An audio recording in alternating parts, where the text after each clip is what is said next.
Good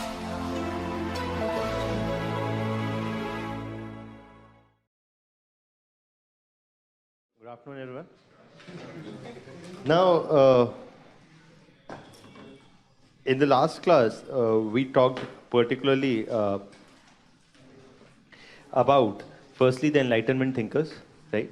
And talking about the ideas of Enlightenment thinkers, we saw that how, whether it was John Locke, or it was Rousseau, or it was Voltaire, or it was Montesquieu, all were criticizing a particular, a particular aspect of the ruling structure, right?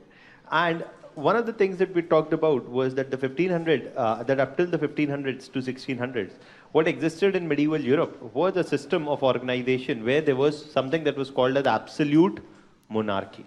An absolute monarchy basically relied upon the idea that the king is supreme and that the right to rule to the king actually came was a divine right. And the legitimacy to the rule of the king was provided by whom? By the church, right? So there was partly a nexus of the church and the nobility and the ruling elites. At the same point of time, there's something that we'll talk about today. Firstly, is feudalism and industrial revolution. Once we just discussed the few remaining portions of the American Revolution, we'll talk about feudalism and the industrial revolution as important aspects that had a important role in Europe at this point of time. So, by and large, during the medieval period, the forms of organization of economic and political life were very different. Feudalism was one of the major modes of organization of economic activity. The church had an overwhelming influence over the political affairs. The church itself was a powerful entity, both politically and economically. It had the right to collect revenue on its own. It also could make laws. It could also partly play a judicial role as well. All of these things were questioned by the Enlightenment philosophers who were inspired by a number of developments in the scientific arena. And these developments were, for example, the discoveries of Copernicus, Galileo, Newton, or the discovery of the germ theory of disease, etc., which basically questioned the legitimacy of the explanations offered by the church for the events around us. So the discovery of the laws of gravitation, the discovery that it was not Earth but the sun at the center of the universe, all these scientific developments, on the one side questioned the legitimacy of the church, on the other side they laid the ground for questioning the whole idea of divine right to rule also. The political philosophers got inspired from these scientific developments and went ahead with questioning different aspects of the ruling structure. While Locke argued that the role of the state was to protect the life, liberty, and property of its subjects, and that is why the state came into existence.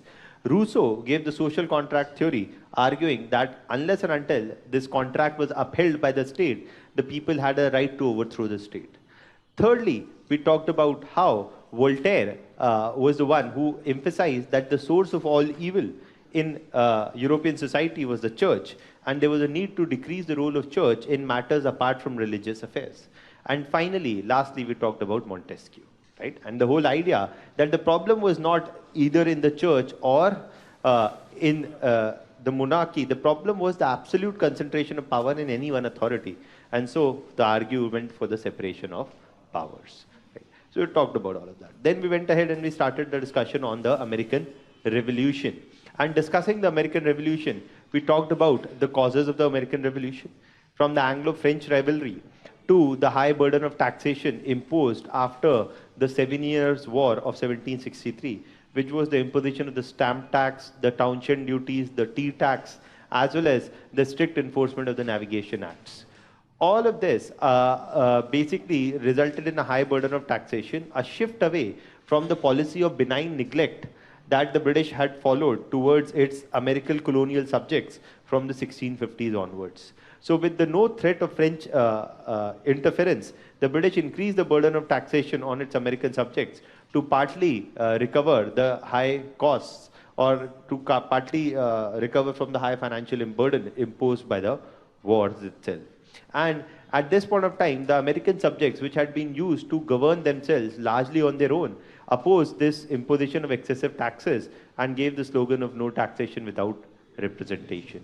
The Boston Tea Party saw the questioning of the monopoly given to the East India Company over selling of tea in America. And this was followed by a retaliation and the slogan of no taxation without representation. However, the British government replied back with the coercive acts.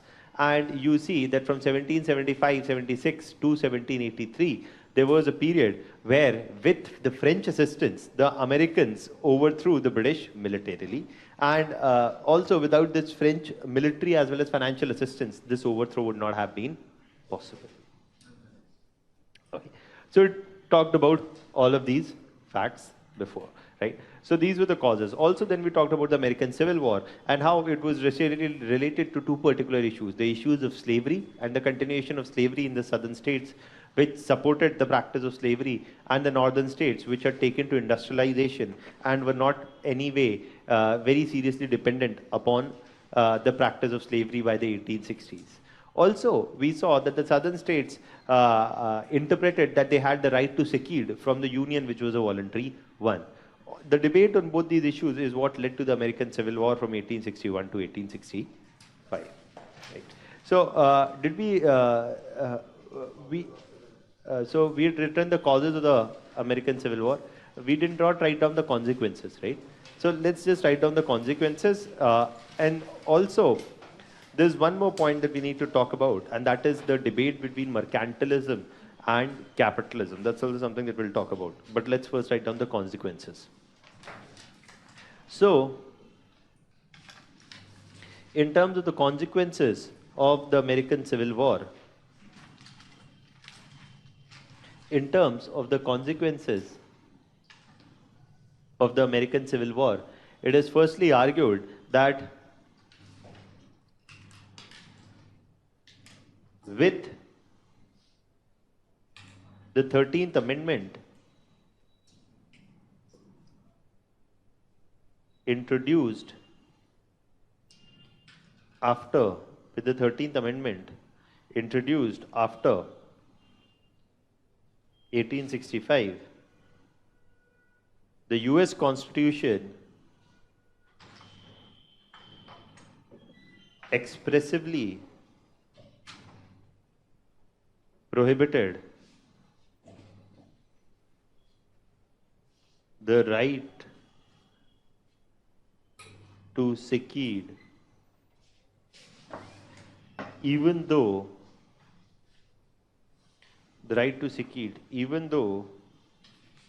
the Union of States was a voluntary one. That's the first thing. Secondly, the second important thing was the American Civil War resulted in the eventual abolishment of slavery. The American Civil War resulted in the eventual abolishment of slavery.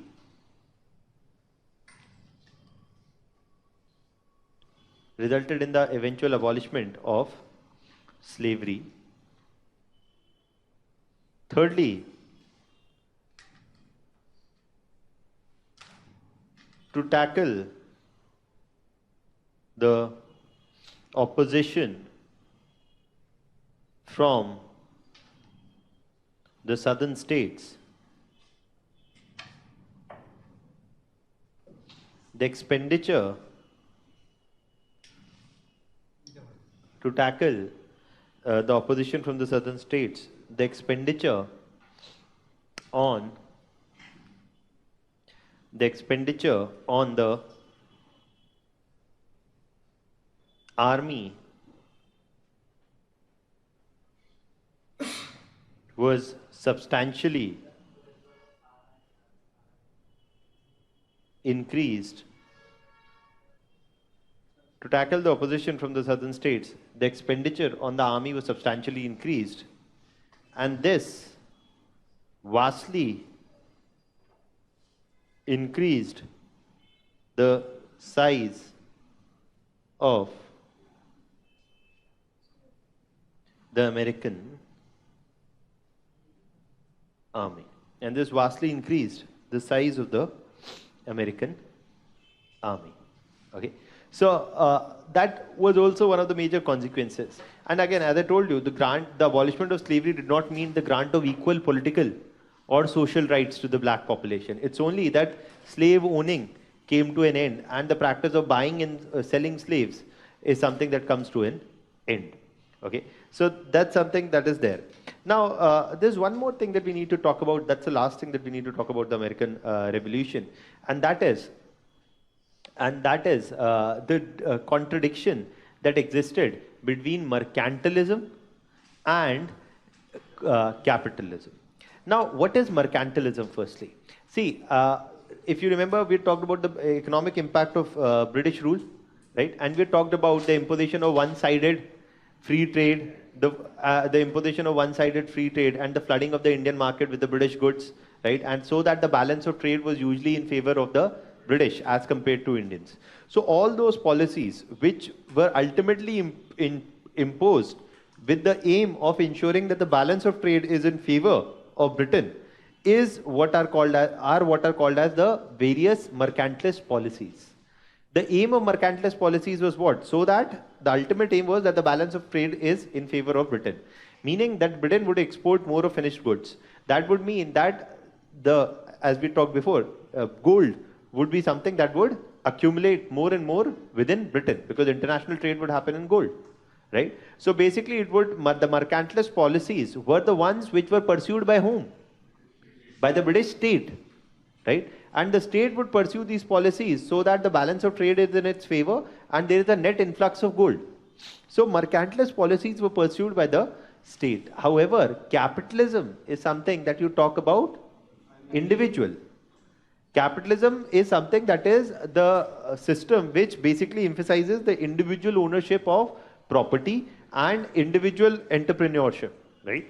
The ability of individual to start their own businesses, flourish, make profits, etc. So what do you see that the American Revolution, we talked about in the American Revolution previously, that the American traders' interest was compromised because of the imposition of the Navigation Acts and because of the granting of monopoly to the East India Company. In the Navigation Act, we said that if at all they had to sell their goods, they could sell it only to Britain or either sell it only to Britain or through Britain to other countries. So, in a way, the imposition of Navigation Acts went against the spirit of American capitalism. And at the same point of time, if this spirit went and if these ideas went against the spirit of American capitalism, why were they being imposed? To favor British mercantilism. So even in the causes of American Revolution, you can add this point or you can write this separately as well, that one of the central contradictions was also the focus of the British to push forward their mercantilist policies. But this often came in contradiction with the American capitalist initiatives and the result was that it compromised the interest of the trading and the American business community. Okay. So let's just write down this much first, and then we'll begin with a fresh topic, and that is Industrial Revolution and feudalism. Okay, and after that we'll start the French Revolution. Okay, Industrial Revolution is not that big a topic, but still is an important topic. Now, and there's a question asked also in 2014 or 15 in the mains examination that discussed the Industrial Revolution and why did it begin in Europe and specifically in England. Okay, so that's something that we'll talk about. Now, the contradiction between American capitalism and British mercantilism. The contradiction between American capitalism and British mercantilism could also be seen as a major,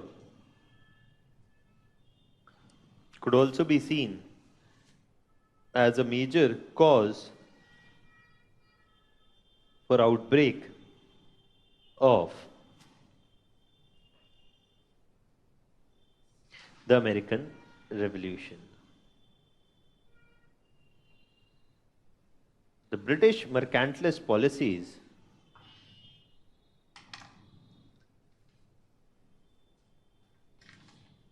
basically involved a series of measures imposed by Britain upon its colonial subjects to ensure a one-sided free trade, with the objective to ensure one-sided free trade with the objective of ensuring with the objective of not ensuring sorry with the objective of developing a positive balance of trade in Britain's favor. This would result in a net influx of bullion or gold in Britain. For example, the strict implementation of Navigation Act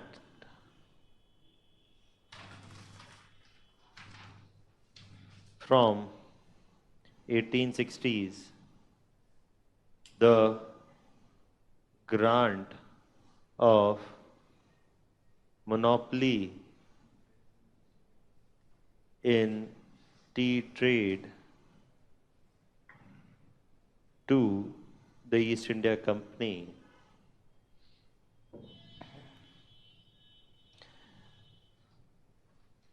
were directed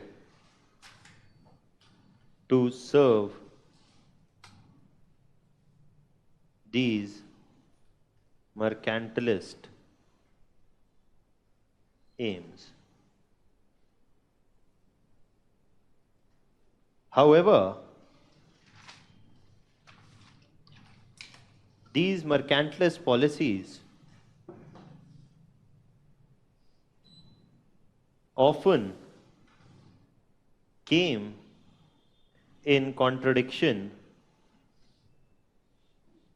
These mercantilist policies often came in contradiction with the interests of American traders and businessmen whose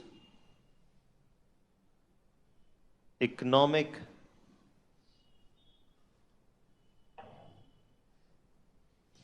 activities were compromised,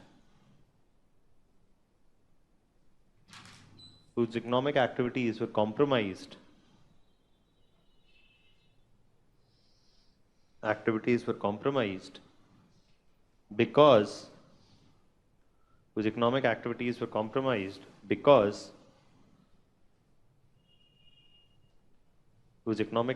were compromised because of denial of trading rights roots and privileges, thus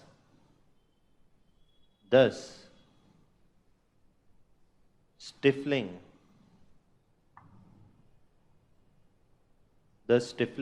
the growth of American capitalism premised on individual ownership and initiatives. Clear?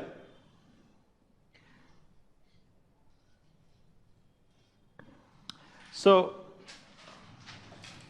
written? Okay. So, basically, thus, you see that's all that we need to remember. Now, the next topic, and this is a question that was asked in, in your mains examination also before. It's a very simple, straightforward question. As discussed, the characteristics of the Industrial Revolution, the causes of it, and why did it originate why did it first happen in Britain? Okay.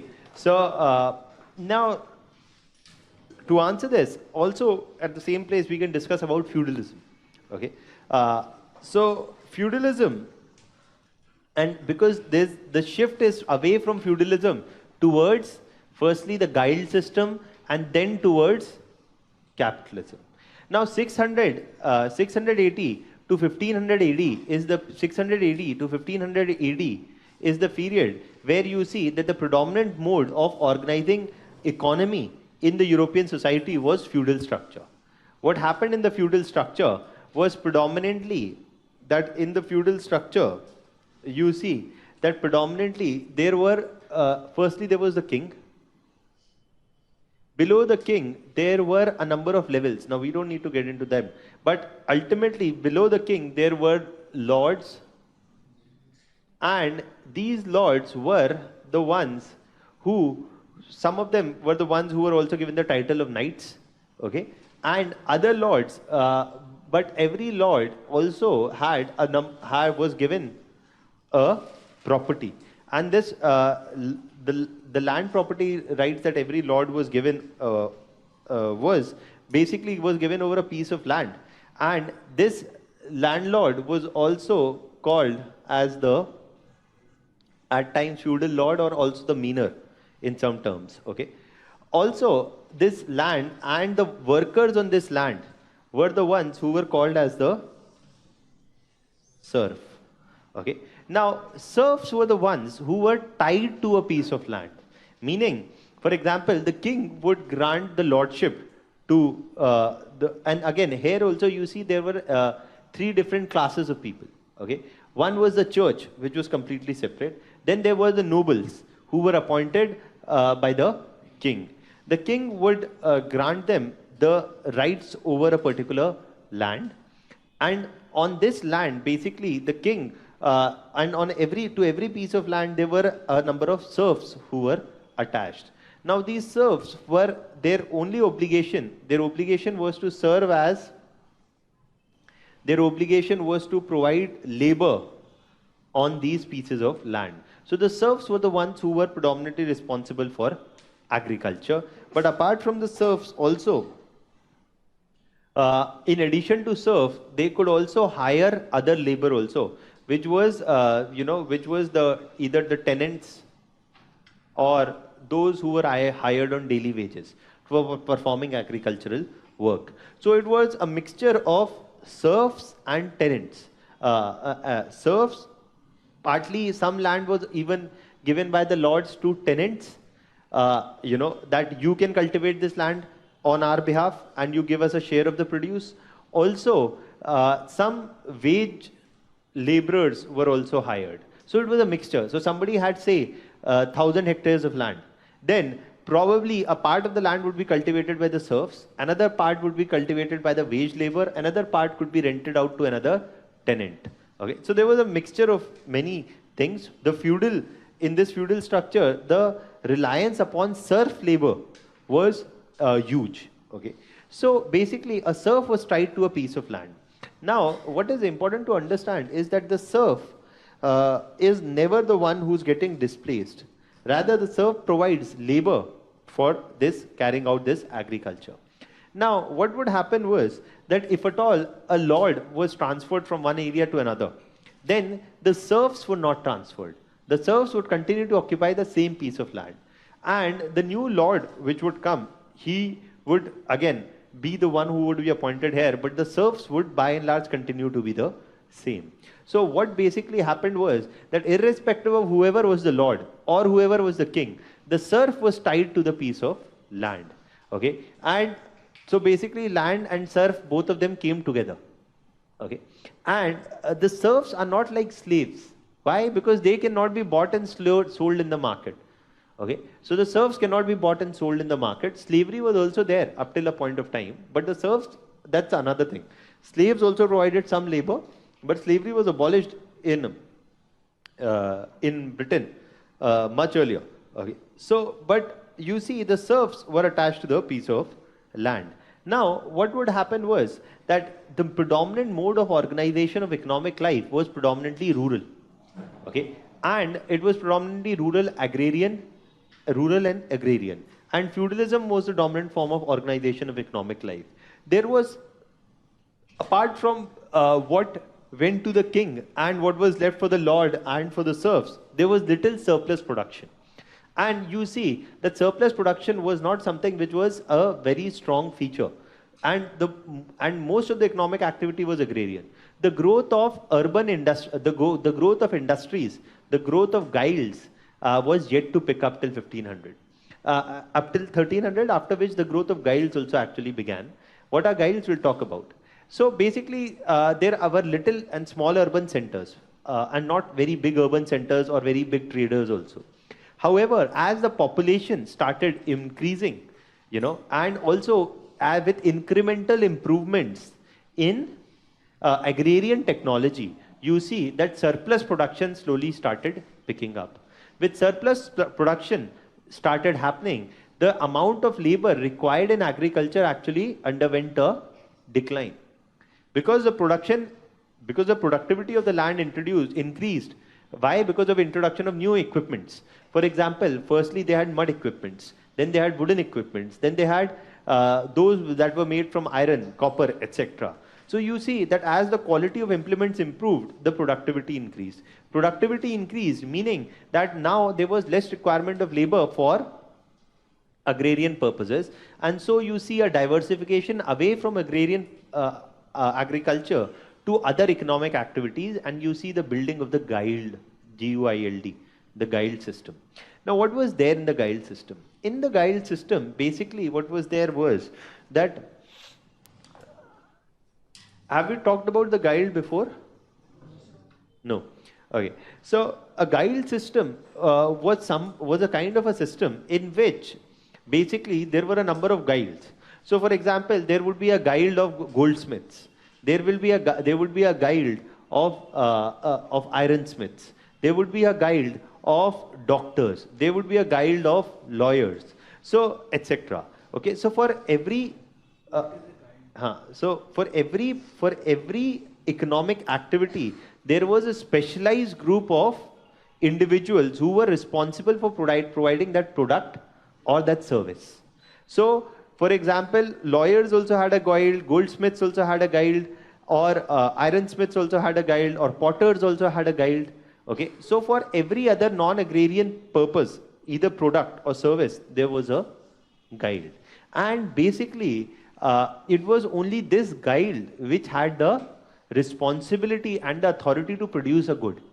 Meaning that, for example, a guild of ironsmiths would have 500 members. Only these 500 members were given the permission to produce goods of iron.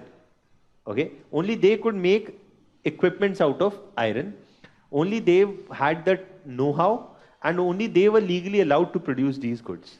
Now, what did the guild system allow? The guild system firstly allowed the members of these guild to closely guard the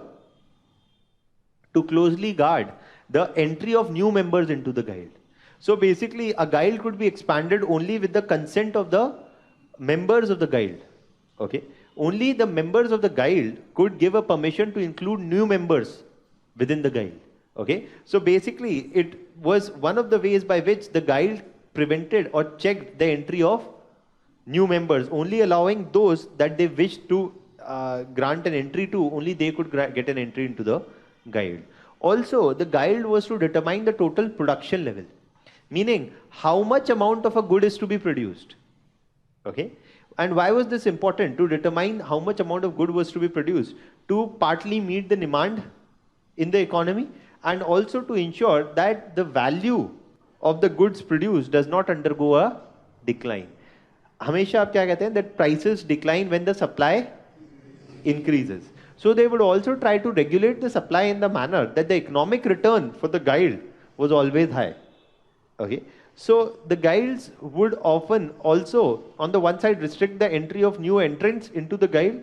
On the other side, it would keep a tab on the production levels so as to ensure a continual payment of a rich dividend, that there is always a demand for their goods in the market. Okay, that is what was sought to be introduced. Okay, and basically you see that the guild system thus was a feudalism was for agrarian structure, guild system was for non-agrarian purposes, manufacturing as well as for some services. Okay, so the guild system was for manufacturing predominantly and also for some services. What it allowed was a diversification into non-agrarian areas, but it also had its limitations. Firstly, it restricted the entry of new members and subjecting it to the consent of the existing members of the guild, and thus often this consent would not come for anybody who was not closely related to the existing members of the guild. So this was something that promoted nepotism.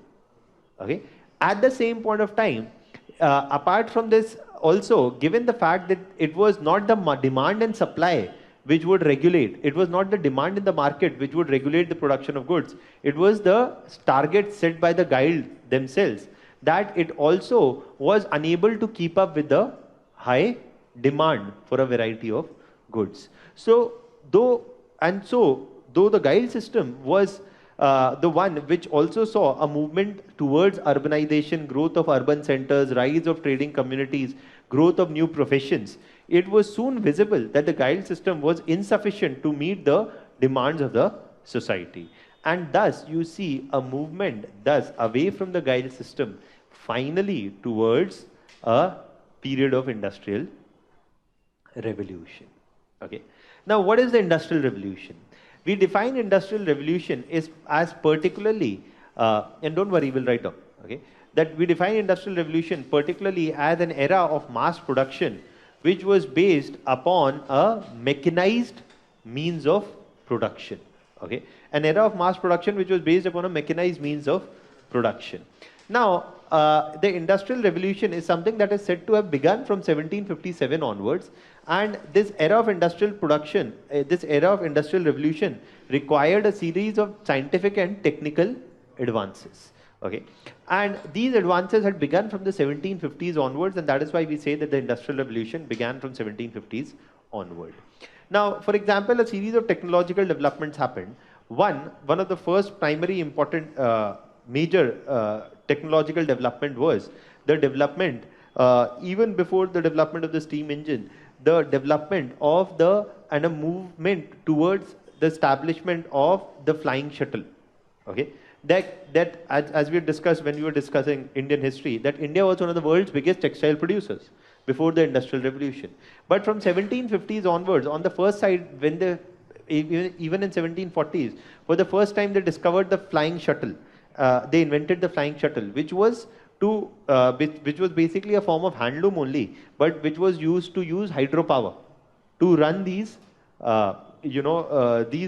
machines to produce textile goods.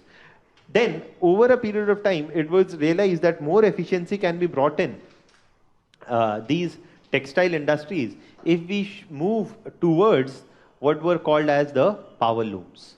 Okay, and you see, but for the development of power looms, one important ingredient that was required was energy.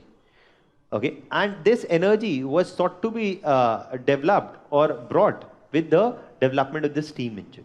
Okay, and the steam engine was something which was one of the critical intermediaries of the industrial revolution, because it was to provide cheap power which would fuel machines or which would drive machines. So it was a critical intermediary which was required for bringing in an era of machine based mass production. So one was the development of machines, but these development of machines would also depend upon the availability of adequate as well as cheap power.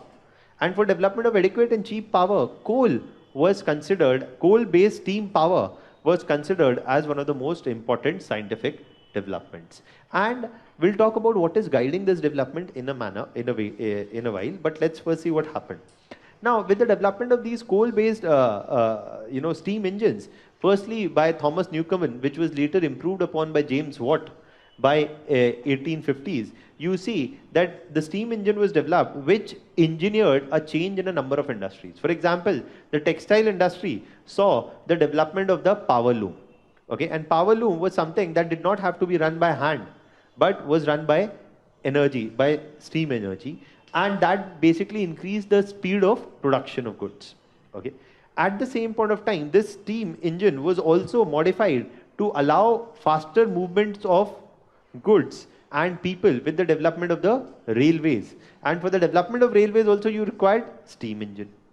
Also for mining purposes, for carrying out deep excavation also, steam engines were modified and used. So even for mining purposes, for taking out raw materials, etc., also the steam engines were used. So again, this was one development which was modified in a number of ways to bring about development in the textile sector. And Britain embarked upon a rapid development of the textile sector, the development of the railways, the development of the mining industry.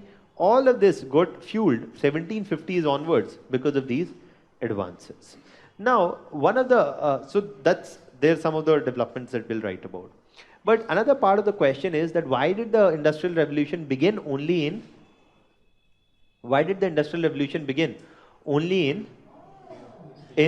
Britain? Okay, and the reason that was given for the beginning of the Industrial Revolution only in Britain were, or what explained that why the Industrial Revolution only began in Britain. There are a number of factors.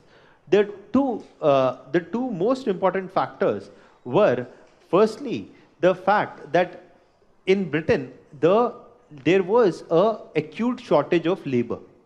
Okay, or the cost of labor was was highest in Britain in the 1750s throughout the world. And why was the cost of labor high is another matter that we'll talk about. But what you see is that whether it was in Asia, okay, and in Asia during the 1700s, before the British came, the Indian economy as well as the Chinese economy were almost at a similar level to the European economy. And their contribution to the world GDP was almost similar, and world trade was almost similar to that of Europe. But what is seen is that during the 1700s, the way the Indian economy and the Chinese economy flourished was very different from the way the British economy had flourished. Despite that, almost till the 1700s, all had a relatively equal share of world trade in GDP. What was there was that in India, the labor was always surplus and cheap.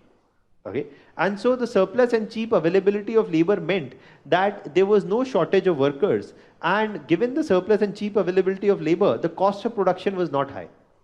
Okay, but in Britain, with the development of the Industrial Revolution, and even before the Industrial Revolution itself, by 1740s itself, the cost of labor had increased dramatically. Okay, and it was almost 4 to 5 times more than that was in India. The result was that there was a demand. Why was the cost of labor high? Because slavery had been abolished by then, which was one of the ways of having cheap labor. So that was something that was abolished, and anyways the population was less. And so you see that there was a urge or a search for new technologies which could lower the cost of production, and specifically the dependence upon high cost labor. Okay, and that was one of the main necessities which drove a search for mechanization. and which necessitated a search for development of new machines, which would decrease the number of workers required. However, there was never a search for these labor-saving mechanization in India or in China because of the surplus availability of cheap labor. That was one of the causes. The other was the availability of low cost and good quality coal very near the surface. Very near the surface. For example, the mines, the early coal mines in Britain were not very deep. Rather, they could even in a manual manner could take out a lot of coal. They did not have very big mines, okay, because cheap and good quality coal was available very much near the surface. And this meant that not just, so that meant that the cost of fuel was less, whereas the cost of labor was high. So both of these ways, to move away from high cost labor and to increase and to depend upon low cost fuel, you see the development of these machines. Okay, so these were some of the conditions which facilitated. There are a few other conditions also which are said to have facilitated the growth of industrial revolution in Britain, and that is the presence of a stable political democratic system which allowed individual ownership of property. If you remember, we had discussed in history, in modern Indian history, that the British brought in the idea of the right to property. So their open political structure, which also allowed individual ownership of property, gave incentive to people to develop free enterprise to accumulate more and more wealth. And that is also what motivated a number of individual efforts to push ahead industrialization. So that's also one of the explanations which is given as to why Britain developed, the industrial revolution first. So these are some of the, ones that we say are the reasons for the industrial revolution. Now, also, but what is the impact of industrial revolution? Let's, for a few minutes, also talk about the impact of industrial revolution. Now, the impact of industrial revolution, first was urbanization and massive urbanization, because industrialization saw a shifting to a factory-based setup of production. Before industrial revolution, in the guild system or in other systems of production, basically the production would happen in the backyard of the house, okay, and the goods would be later sold in the market.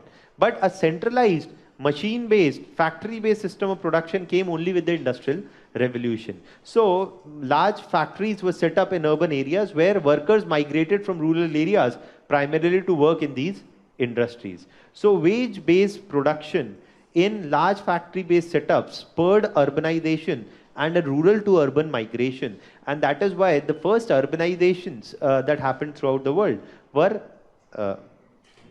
promoted by industrial revolution. And Britain was one of the first countries in the world to witness urbanization due to the industrial revolution.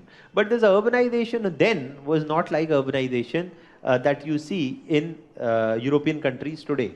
Rather, urbanization brought a series of problems. And 1750s to 1800s, for example, despite industrialization, despite urbanization, the life expectancy, I mean, this is something that many people don't know, that the life expectancy in urban centers in Britain actually declined from 1750s to 1800s because of the poor living conditions in these urban centers. There was a rapid proliferation of slums. The worker hours were poorly regulated, and the workers would often work from 10 to 12 to 14 hours. Also, the wages were low. There was little or no availability of safe sanitation and safe drinking water supply, which also often resulted in the outbreak of a number of epidemics, okay, like the cholera, typhoid, etc. Okay, and also because of the overwhelming reliance upon coal-powered industries, there was also a lot of pollution. Okay, so the quality and the standard of living in these early urban centers was not that good. And that was also one of the negative consequences of the industrial revolution. Positive humko pata hai that it spurred industrialization, brought in era of mass production, all of that. But what you see is that there is also this negative flip side or the adverse consequence of the industrial revolution. And that is why you also see during the 1750s to 1800s a number of strikes. And when Marx was, writing about the challenges of capitalism, he was basically looking upon the plight of the workers in Britain and during the Industrial Revolution. So there were positives also, but there were negatives also. And industrialization, one last reason why industrialization could flourish in Britain initially was also the existence of a large number of colonies, which provided both assured raw material and an assured market for their goods. That's all that you need to know about the Industrial Revolution. Okay, it's a small topic, but nonetheless, it combines feudalism as well as how you see a movement from feudalism away to guild system, ultimately to even a mode of Industrial Revolution. Okay, so that's something. Let's first, yeah. Modern India history, you said one point that after the Industrial Revolution, Britain was not able to produce, immediately was not able to produce good quality and cheaper goods. And the incentives provided by the government helped it to flourish.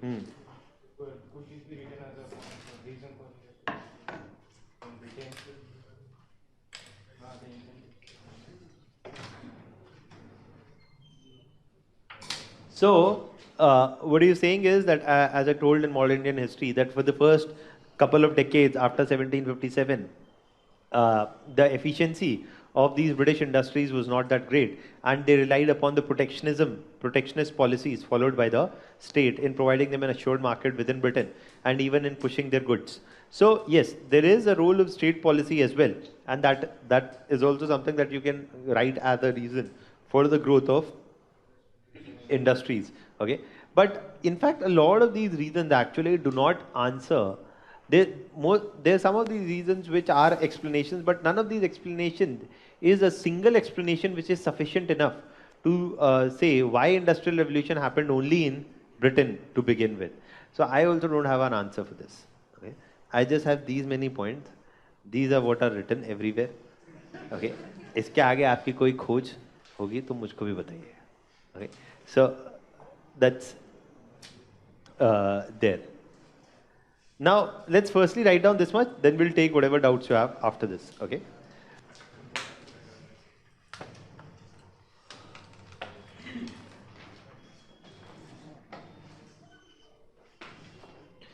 Feudalism and Industrial Revolution. 600 to 1500 AD was the period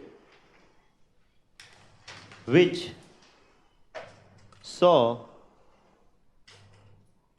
600 to 1500 AD was the period which saw the feudal system as the predominant method of organization of rural agrarian saw the feudal system as a predominant method of organization of rural agrarian life. The feudal system was composed of a feudal lord or manor who was granted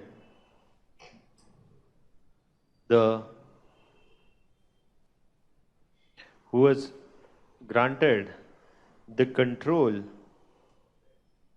over land by the king.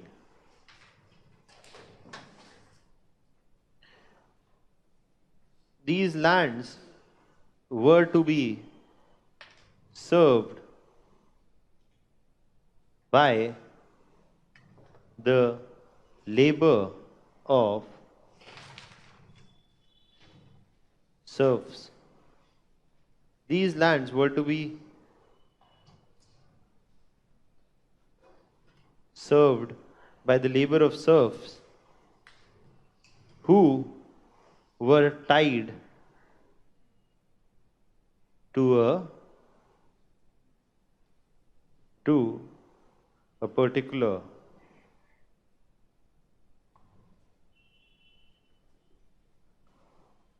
land. The feudal structure often produced little or no surplus produce, often produced or often resulted in one and the same thing, often resulted in little or no surplus produce, and thus failed to increase productivity or spur trade activities. Spur trade activities. However, with increasing population,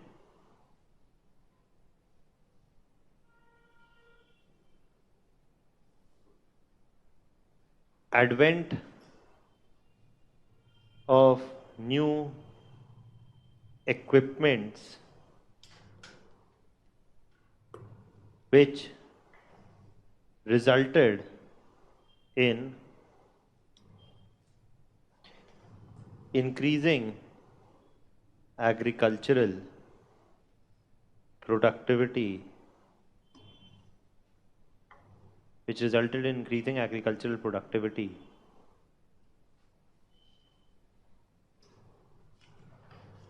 Increasing population, advent of new equipments, which resulted in increasing agricultural productivity, and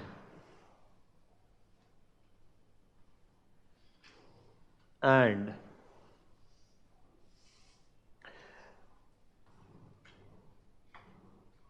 okay, yeah. So with new equipments, which resulted in increase in agricultural productivity, and thus provided surplus labor for non-farm activities. The growth of guild system was witnessed from 1500 onwards. The guild system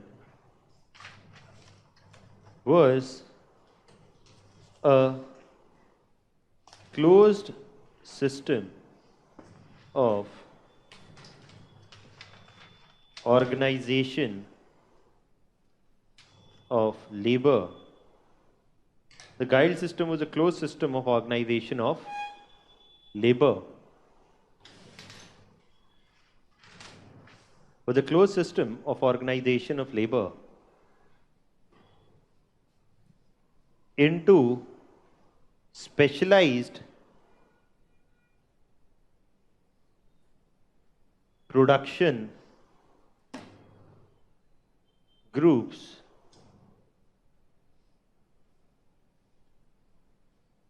which were the key to production of a number of non-agrarian goods such as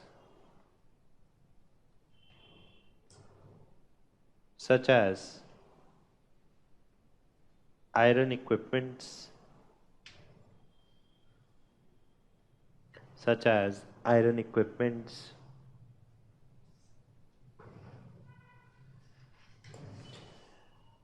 uh, pottery,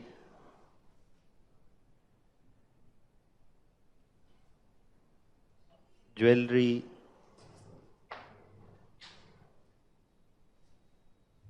and other products.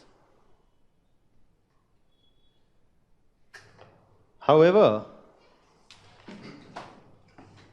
two major two major deficiencies of the guild system saw that they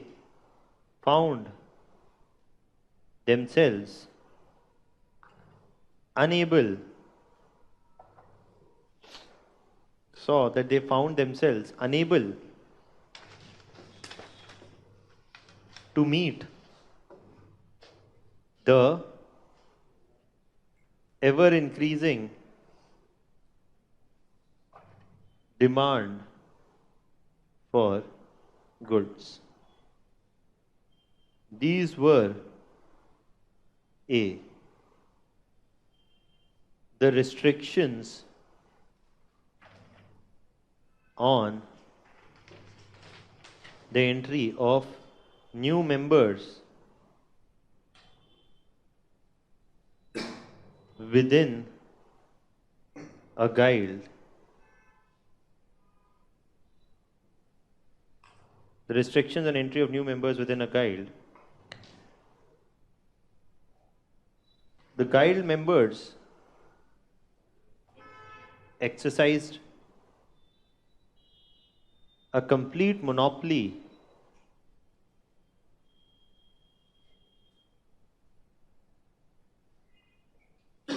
largely restricting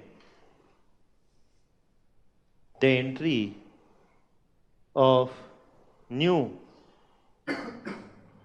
individuals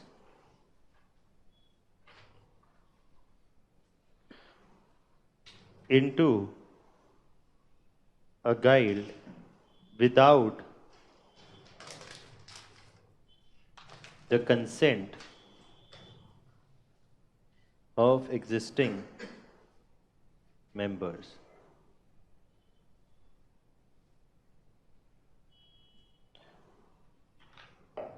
Thus, nepotism flourished within the guild system and hampered development of new initiatives and technologies. Because new members were not allowed entry, so new members could have come up with new ideas, etc., and that would have flourished, that would have boosted production, but that was not allowed.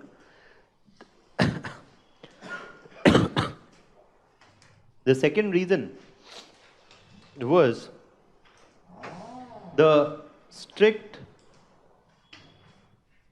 enforcement of production targets. The strict enforcement of production targets artificially aimed at maintaining a high market price for the produce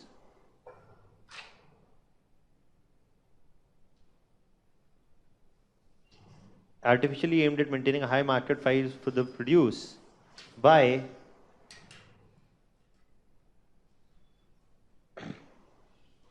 by inducing a scarcity within the by inducing a scarcity of goods within the market. This scarcity was produced as supply restrictions enforced by guilds often meant that demand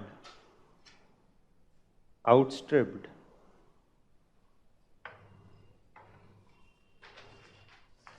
supply.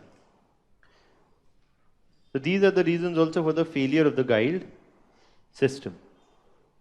Okay? These are the reasons for the failure of the guild system. अगर आपको पूछ ले that what were the reasons that or if at all the question comes that what were the reasons which forced the shift away from feudal structure towards guild system or which forced the shift away from feudal structures towards industrial revolution, then you can write a brief point or two about the guild system also. Now, what is industrial revolution and factors that led to its growth in Britain?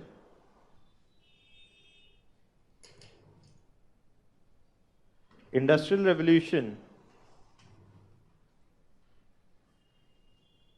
could be defined as the introduction of a period of mechanized mass production of goods in a factory based setup since the 1750s.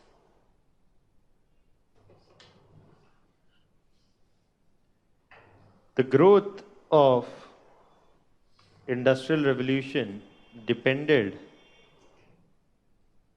upon a series of technological advances such as A. The development of flying shuttle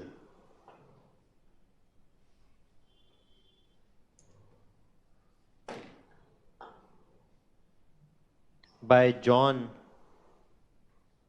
Key in 1740s, which was later improved upon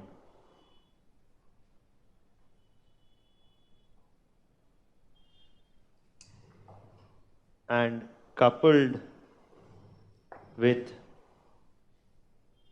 steam power to develop the power loom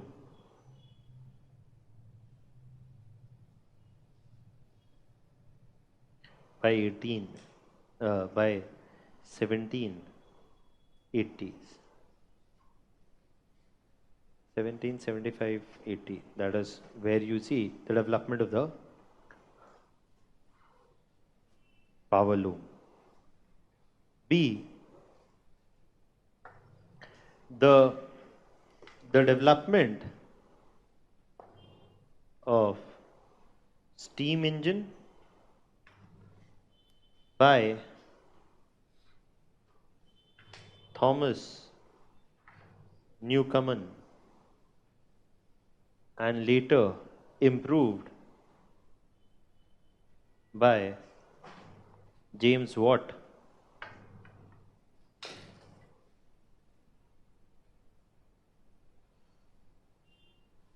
provided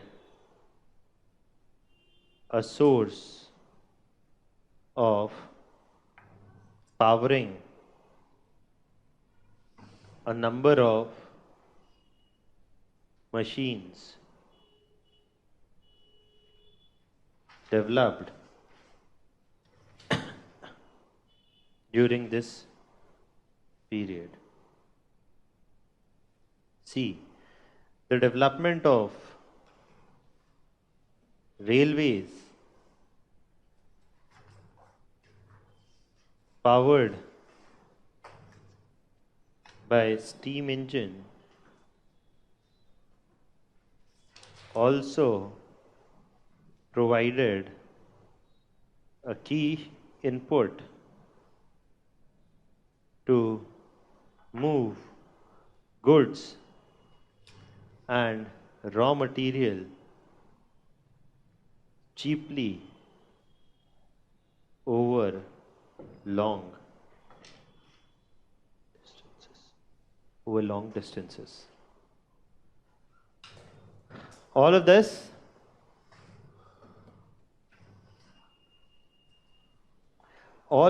is basically what you see promoted.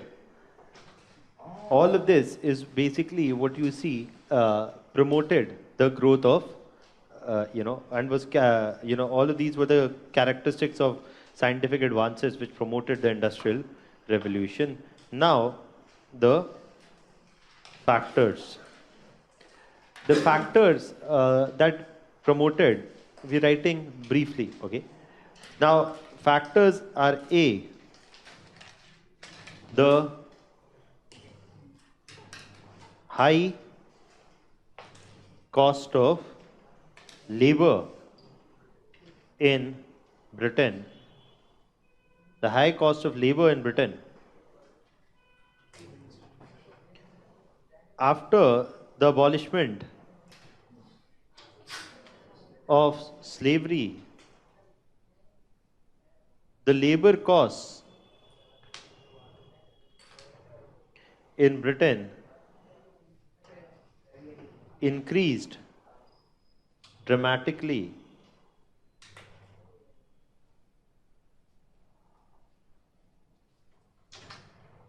For example, the cost of labor was at least 5 times. The cost of labor in Britain was at least 5 times that of in India. B, the availability of good quality coal, the availability of good quality cheap coal near the surface. The availability of good quality near the surface. That's for my tea, not for you. So, the availability of good quality cheap coal near the surface is something which allowed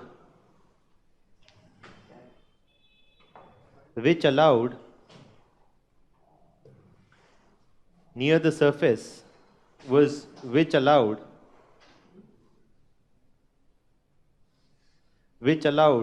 the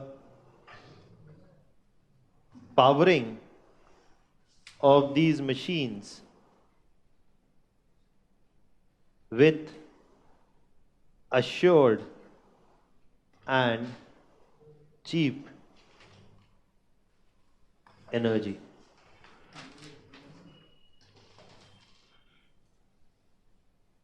The third major reason is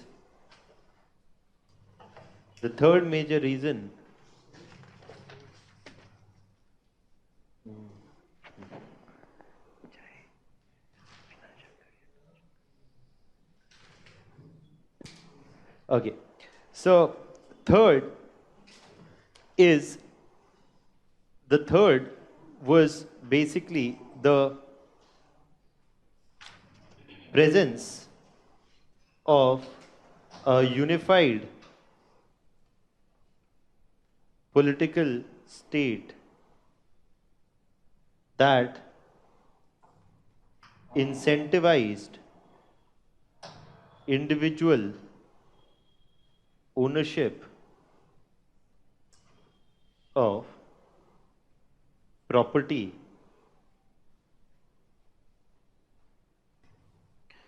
providing enough incentive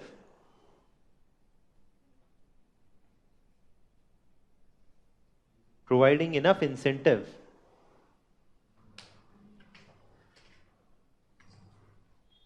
providing enough incentive for promotion of capitalist enterprise.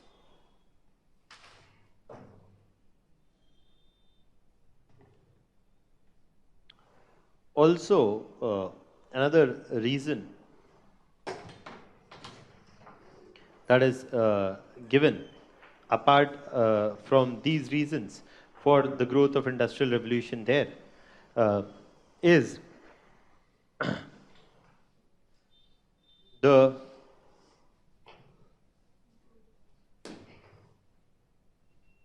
promotion of protectionist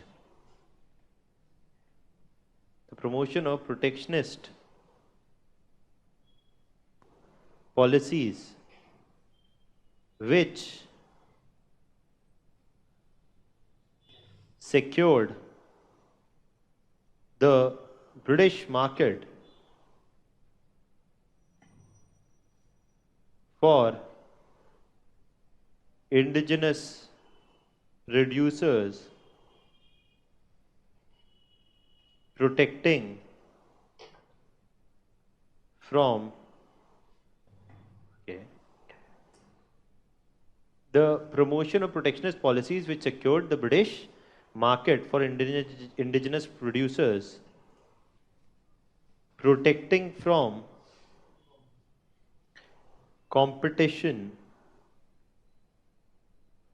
from Asian economies. And fifth, the vast colonial expanse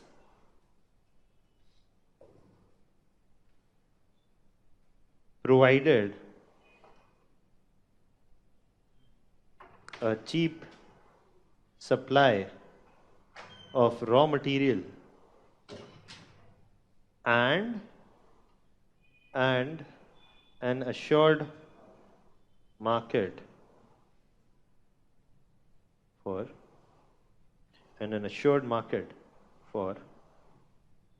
finished goods. All these are the reasons why you see the growth of industrial revolution. Clear? Now, after this, the consequences I'm not writing, I'm just told that to you for your understanding. That you see a number of repeated strikes, you see rapid urbanization, you see unplanned urbanization, see, and all of this information can be used. Suppose you're writing an essay on urbanization, okay, and you're talking about sustainable urbanization. And then you see that one of the constant things is what? That urbanization is often coterminous with industrialization, right? And historically, you see that many countries in Europe have also faced similar problems and challenges with urbanization that we also face today. So the history and trajectory of urbanization and the challenges associated with it are not something which were to come as a surprise, but were or could have been foreseen, given the fact that we were moving towards industrialization, and there is a need to ensure that urbanization happens in a manner that ensures the welfare of the workers, that ensures the welfare of those living within it, and thus ensure that the benefits of industrialization reach the workers and the masses who live in these urban centers as well. Okay, so that's there. Yeah, you had a doubt. Hmm.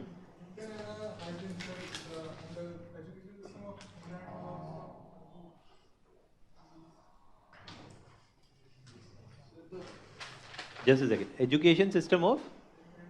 Huh. Huh. Huh.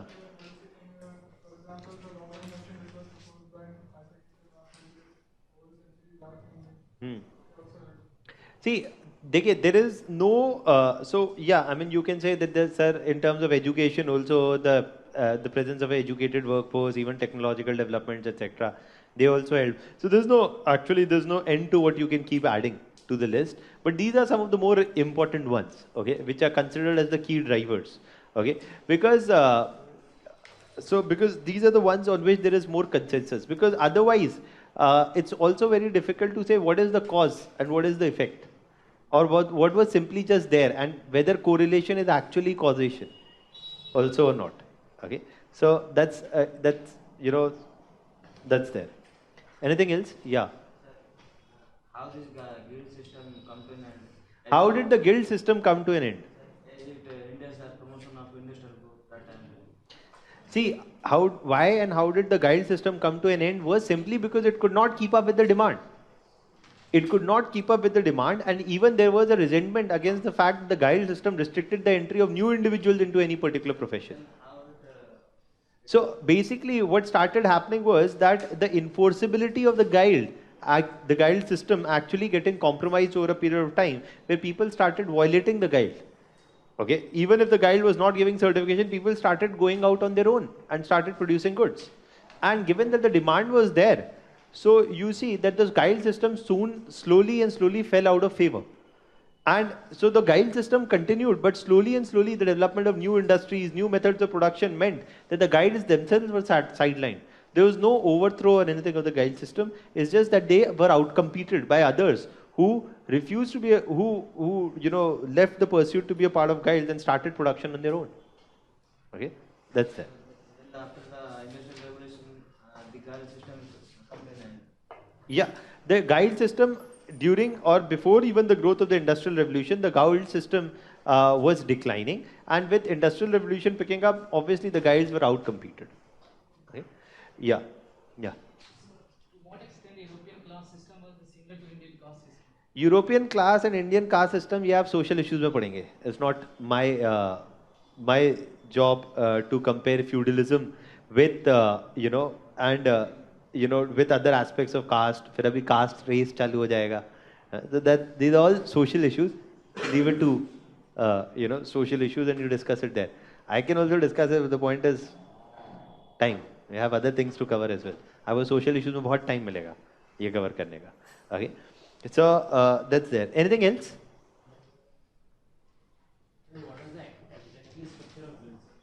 What is exactly the structure of guild? देखिए exactly structure यही था कि एक guild एक committee होती थी. उसमें there were a number of members. There were some who were the decision makers of the guild. They would set the production targets for the guild. They would also consider applications for entry of new members into the guild. And so these were centralized. For example, आप देखिए, there's Medical Council of India. Okay, there's MCI. Okay, or there is the Bar Council of India. Or they are also, they're not exactly guides today. They're not guides actually. But I'm just saying that आप ऐसा कुछ सोच लीजिए. That is how it used to exist there. That they would restrict the entry, that they would certify the entry of new people, and they would also set the production targets. Okay. So that's how, and these decisions were taken as by the leaders of a particular guild. There was a concept of master of the guild. Huh. Person and the other various followers of the master. Huh. So what was that concept? See, that's what I'm saying. That this is the concept, that there was a central committee.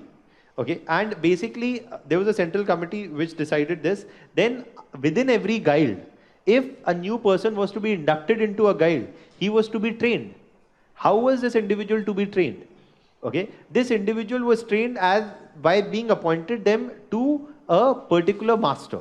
They would be serving as something that you can understand as an intern today. They would learn on the job. So somebody who would become a ironsmith, he would be appointed to a particular individual who was already a member of the guild, who would serve as a worker within that particular guild. Slowly he would take the skills on the job and would then be given the independent status of a member of the guild. That is how they would induct new members, giving them the training once they were formally inducted into the guild. Okay? Yeah.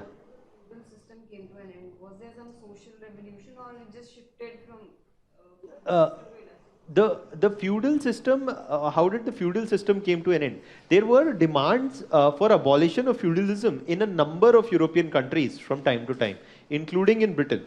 Britain was one of the first countries to abolish feudalism because there was a demand that this was extremely exploitative for the serf, who was to give unpaid labor.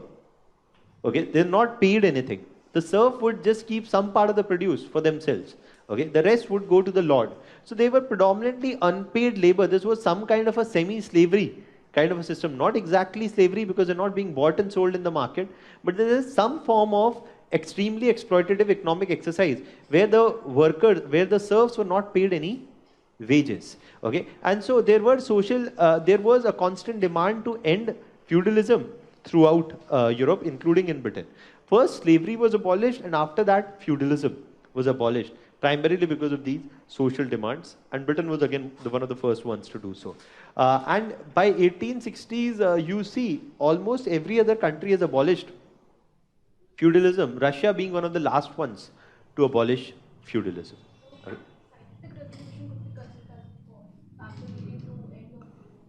Scientific revolution could be considered as a cause leading to the end of feudalism? Not exactly, because scientific revolution was something which was more about, the developments in the field of the natural sciences, and feudalism was predominantly a social practice. Yeah, but those ideas which questioned of the scientific revolution and the spirit of the scientific revolution, which questioned a number of other practices, were predominantly about the ruling structure. They were not too much about either the practice of slavery or the idea of feudalism also. Okay, so their impact was more upon applying. देखिए उसका फंडा simple सा इतना था that scientific developments. For example, Newton discovered the laws of the universe. That is how the universe or the physical world operated.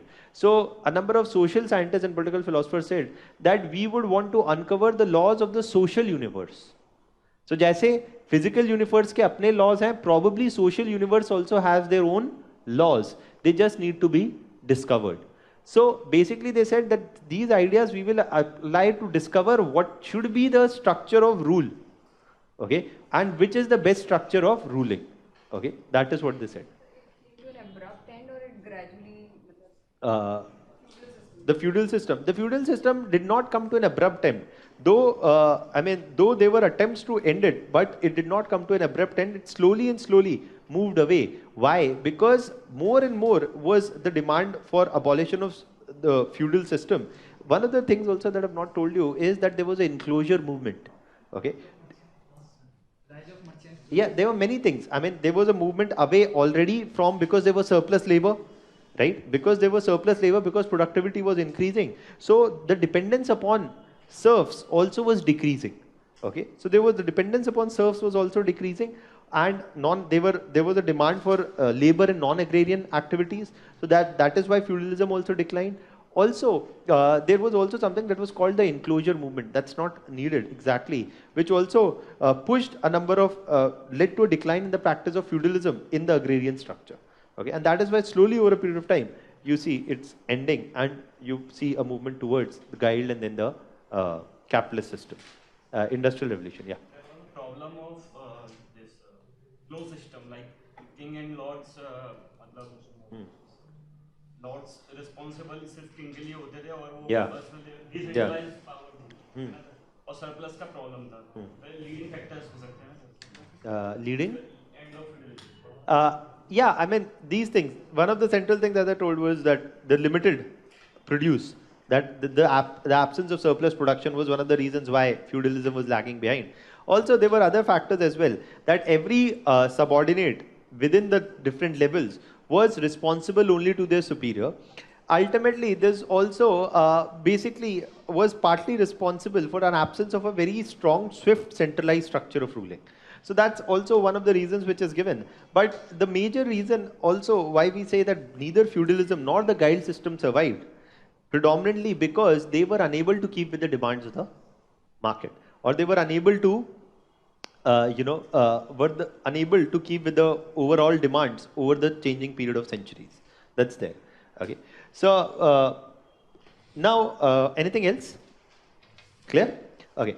Now, the next thing that we're going to talk about is the French Revolution.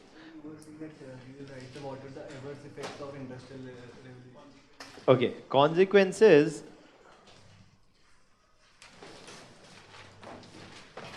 of industrial revolution. Firstly, it increased the space, increased the pace of urbanization. It also saw the proliferation of slums. It also saw long working hours, low wages, absence of any healthcare benefits, and thus provoked repeated strikes in industries.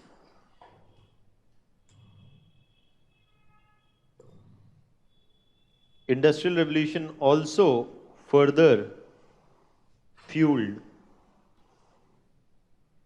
a search for mass markets and colonization itself.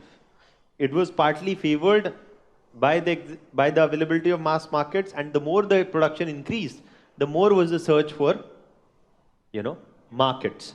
Okay, for newer markets. So partly it actually spurred the growth of search for mass markets and colonization.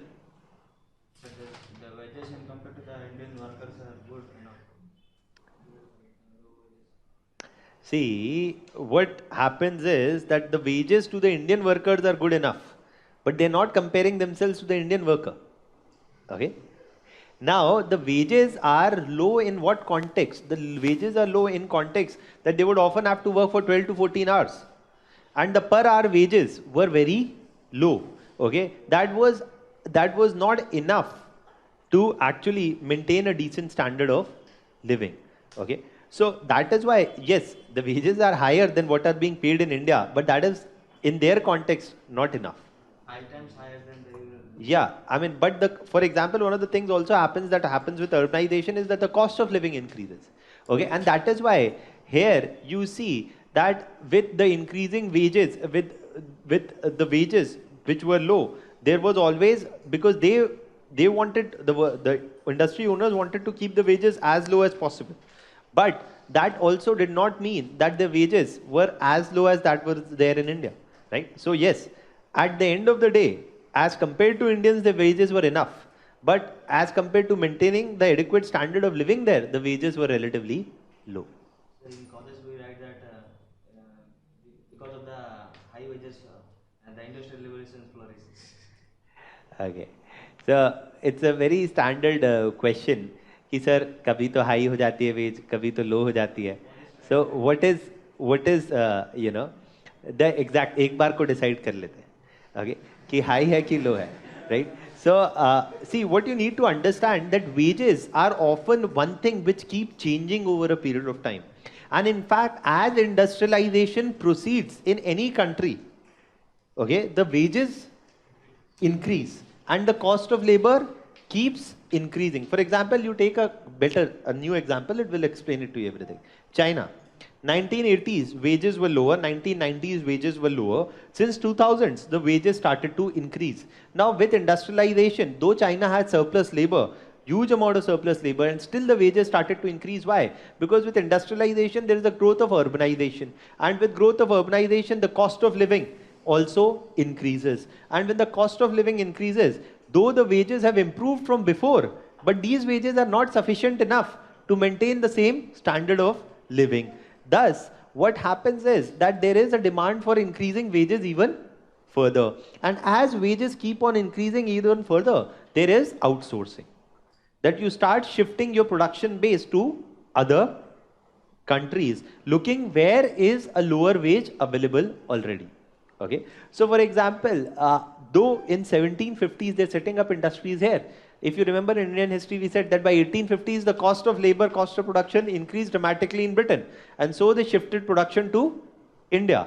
Okay. So yeah, low end cost is always a relative term and it is evolving over a period of time, which keeps varying with the cost of living and the degree of industrialization. So it's not कि वो जो low है, वो हमेशा low है, या high या low का जो concept है, that will keep changing over time.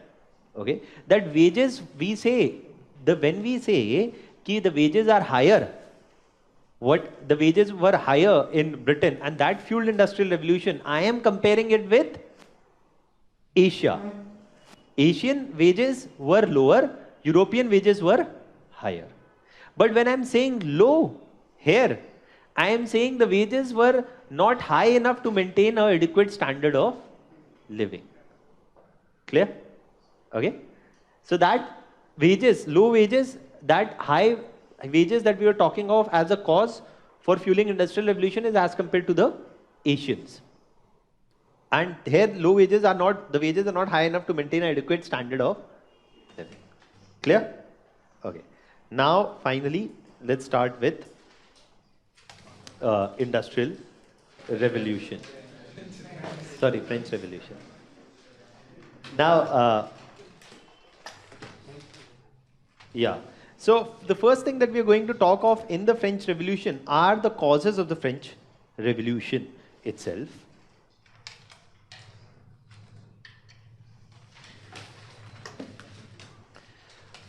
This is not something that is very difficult to understand. Okay. Now, the first thing to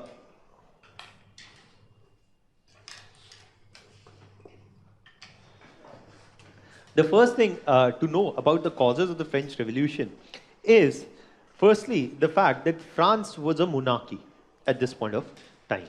Okay, and in terms of causes, we'll again, write the political causes, the economic causes, the causes related to the army, and social causes. The four categories, which our staple has always been. Okay, so we'll write in those format also. Don't worry, we'll write them together.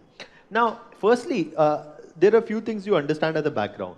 The structure of the French society. The structure of French society was one where there were three estates. The first estate, the second estate, and the third estate.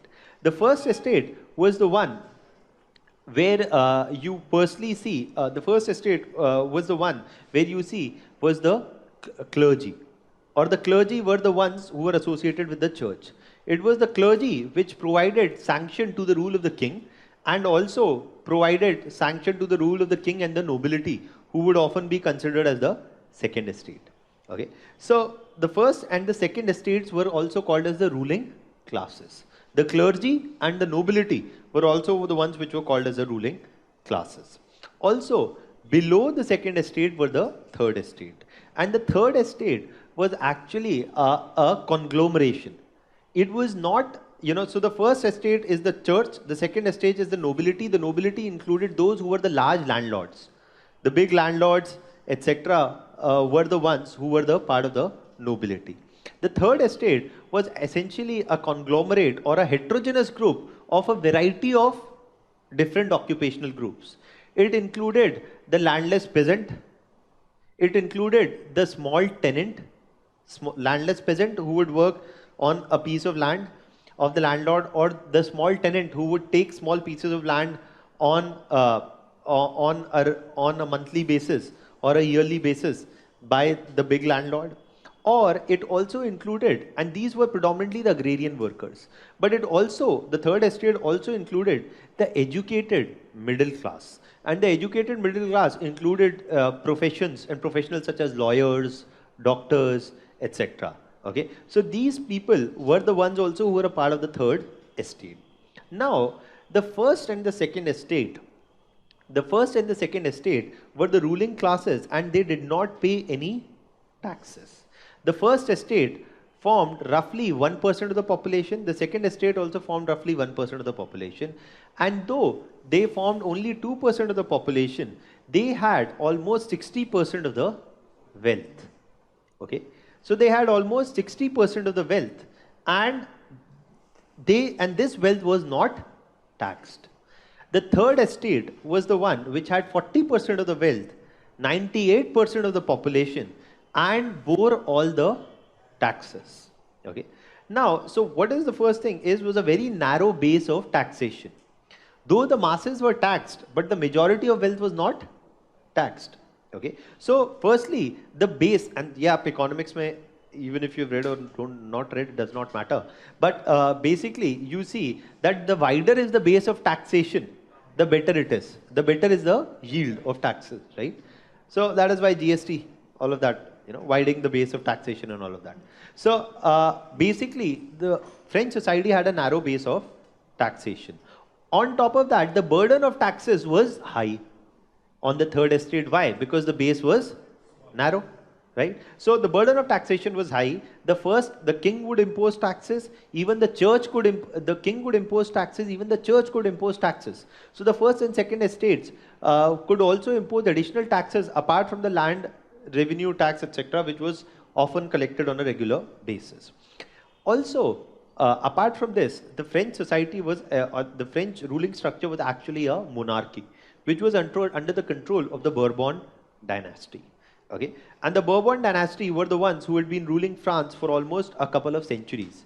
Okay, and at this point of time during the 1780s, it is King Louis XVI who is ruling France. तो उनका Louis ऐसे चलता था कि Louis 1 2 3 4 5 6 7 8 9 12, इतना कोई confusion नहीं है, बस एक नाम है, उसमें नंबर बढ़ता जाता है. Okay, so King Louis XVI was the one in charge of the Bourbon dynasty at that point of time in France. Also, what is to be understood was that before 1630, for imposing any new taxes, any new major tax, for imposing any new tax before 1630, you see that, in fact, 1614 to be more precise actually, before 1614, for imposing any new tax on the third estate, a parliament had to be convened by the king, which was called as the Estates General. The first estate, the second estate, and the third estate, all of them had to convene in a parliament which had to approve the imposition of any new substantial taxes by the king. But this practice of convening the Estates General, which would be a kind of a semi-parliament where representatives from first, second, and third estates would come, was discontinued after 1614. And you see that no Estates General was reconvened from 1614 to 1789. Okay, almost for 170 years, no fresh Estates General was reconvened, and the monarchy kept on imposing new and new kinds of taxes. And so the burden of taxation was high. Also, one of the things was that the French and the Anglo-French rivalry saw huge expenditures on war from 1740s to 60s. Then, again during the American Revolution, a huge expenditure. And though on the one side the base was narrow, the expenditures on the armed front were huge. On top of that, what was another problem was that the French had still not witnessed the Industrial Revolution, though Britain had embarked upon Industrial Revolution from the 1750s onwards. But even till the 1790s, no major Industrial Revolution had picked up in France. Even in agricultural productivity, there was no substantial increase in agricultural productivity, and repeated droughts and famines actually struck repeated droughts and famines actually struck France. And during the 1780s, there were a number of these factors which came together. Already they were dealing with a high financial burden of supporting the American War of Independence. On top of that, 1780s was the period where a number of successive droughts and famines were witnessed. And because of these droughts and famines, you see that during the 1780s, because of these droughts and famines, again, the prices went up high, food inflation picked up dramatically, and there were repeated food shortages. Okay, and also, so that was there. Also, one of the things within the social structure, also that we have not talked about till now, is that just like in Britain, even in France, there was a guild system. Okay, that on the one side, there was a movement away from feudalism, but there was still not industrial revolution. France was in the middle of somewhere with the guild system.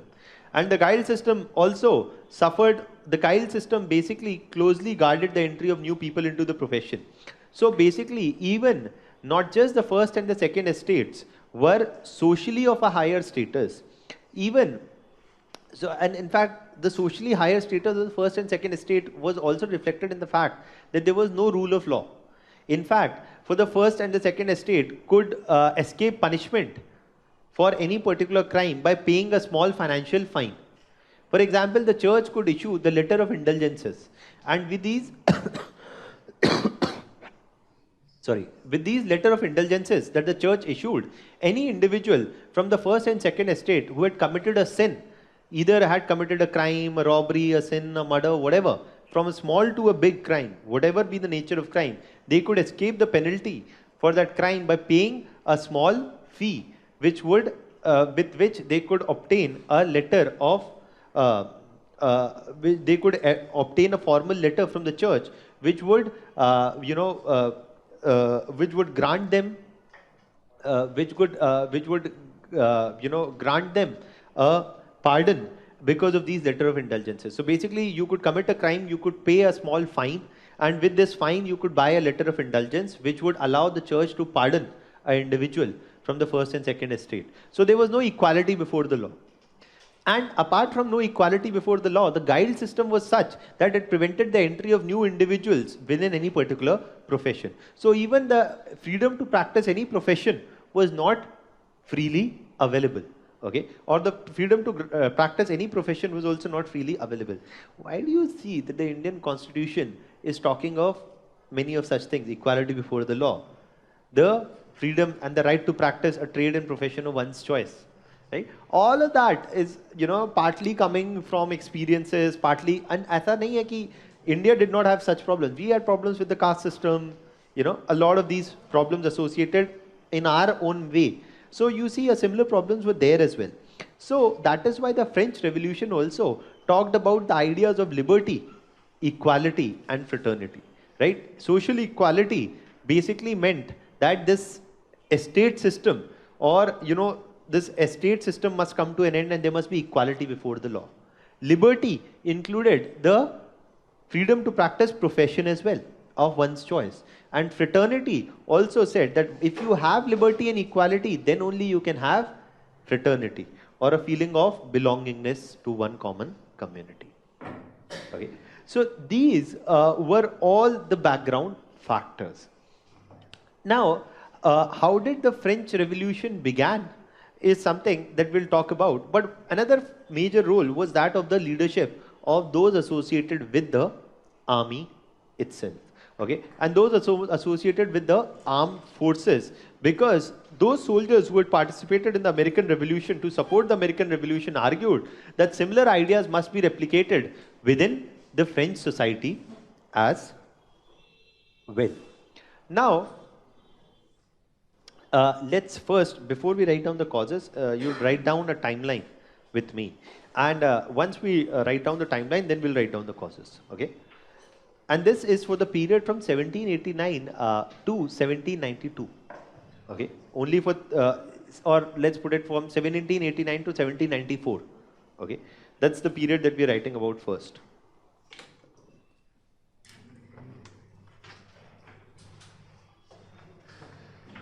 So,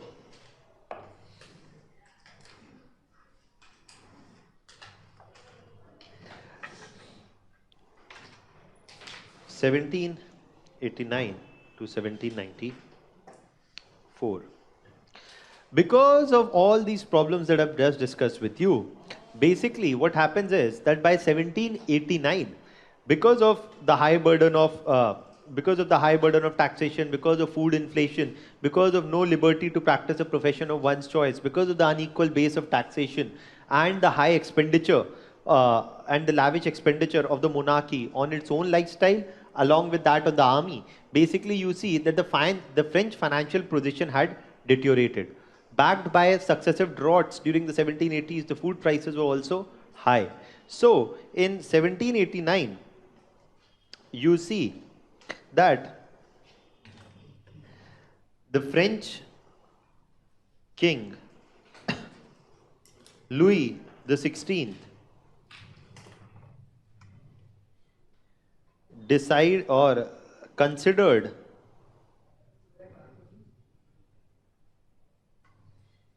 imposing new additional taxes on the third estate. However, he was advised against increasing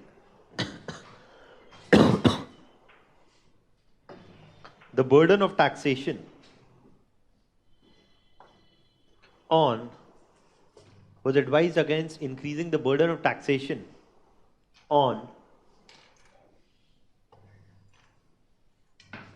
the third estate any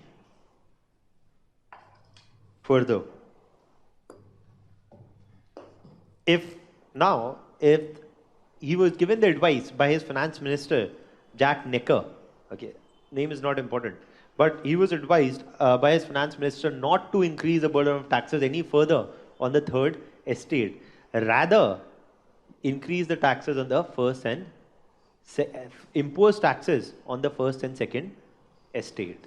But the first and second estate were not very willing to subject to any taxes. Any taxes. Okay. And the first and the second estate were not willing to subject to any taxes, and they advised Louis the 16th of convening the Estates General. So from 1614 to 1789, till fresh new taxes were being imposed on the third estates, a Estates General was not reconvened. But when matters came to a head and a suggestion was to impose taxes on first and second estates, the first and second estate urged the king to reconvene the Estates General. Okay. So, however, he was advised against increasing the burden of taxation on the third estate any further and consider imposition of taxes on the first and second estate. Considered imposition of taxes on the first and second estates.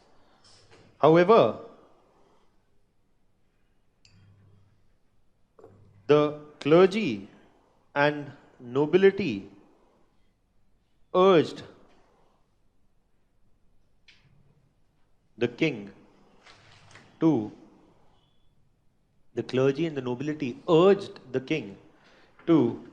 reconvene the Estates General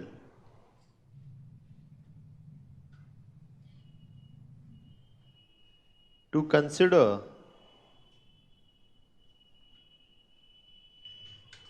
the proposal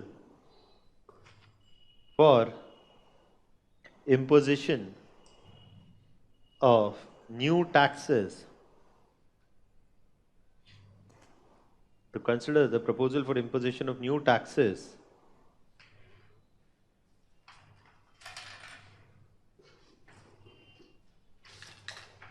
proposal for imposition of new taxes on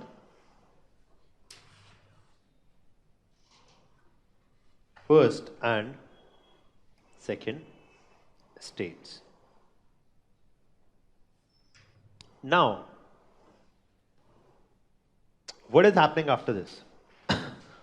On the advice of the first and second estate, the Estates General was reconvened.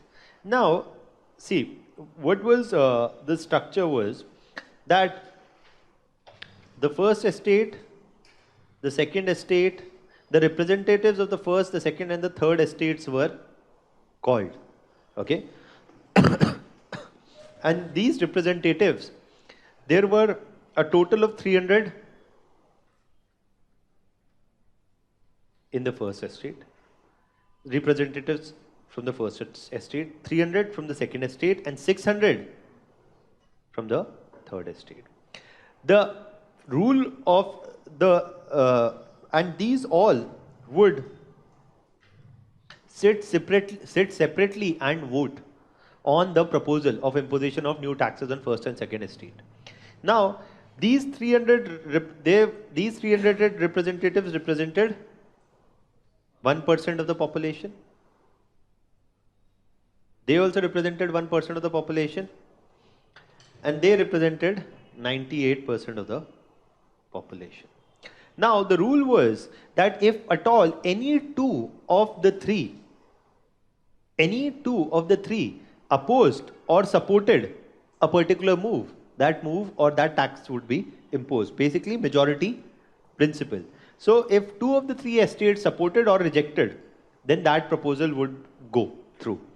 Quite understandably, the first and second estate, which basically was just 2% of the population, opposed the imposition of new taxes. And even when the third estate was willing to, was in favor of imposition of new taxes, it could not happen.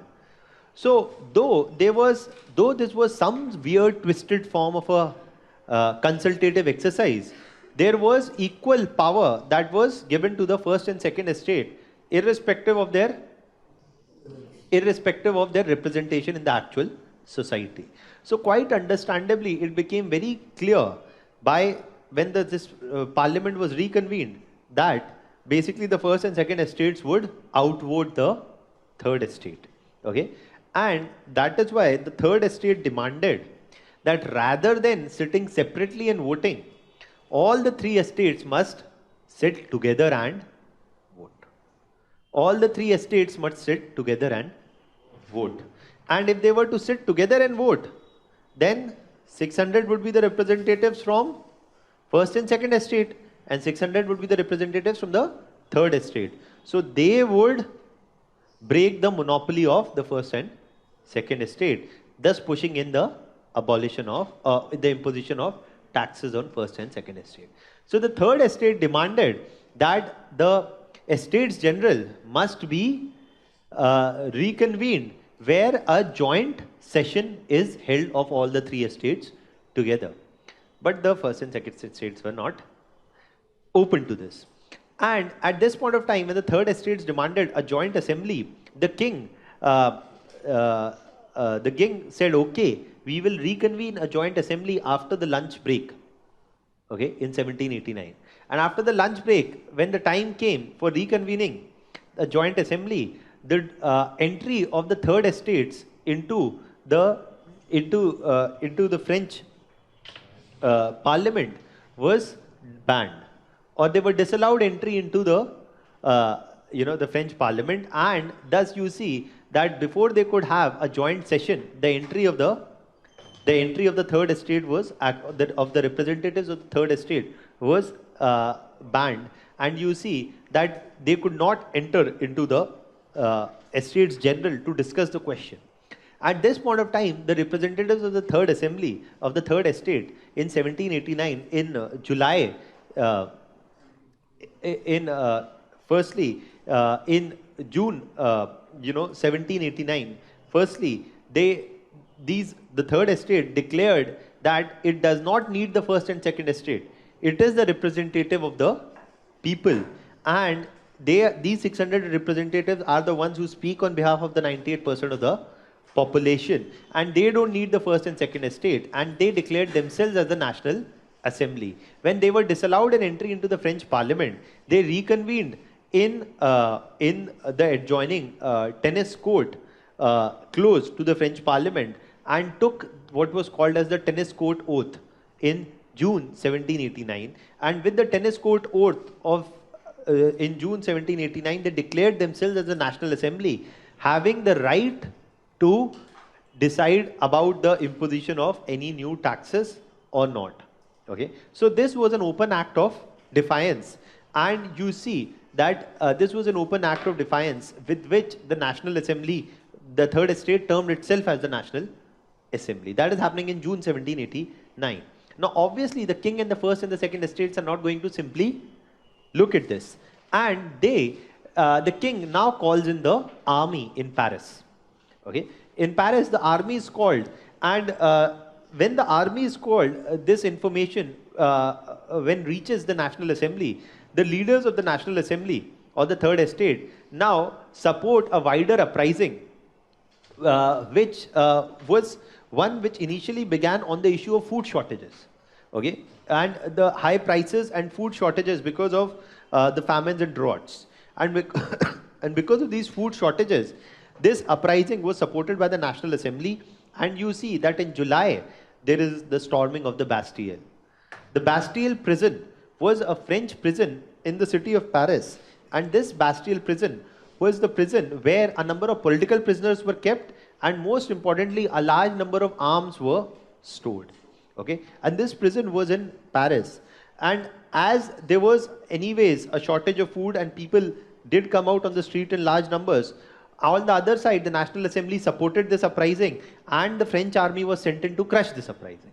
All of this is happening at the same time, and you see that the National Assembly led uprising storms the Bastille, looted the weapons, freed a few political prisoners who were there, and you see that the storming of Bastille was an open challenge to the might of the French crown, where the National Assembly now took the matters in its own hand, and this was a clear open challenge, and that is why the storming of Bastille is widely celebrated in the French society as the beginning of the French Revolution.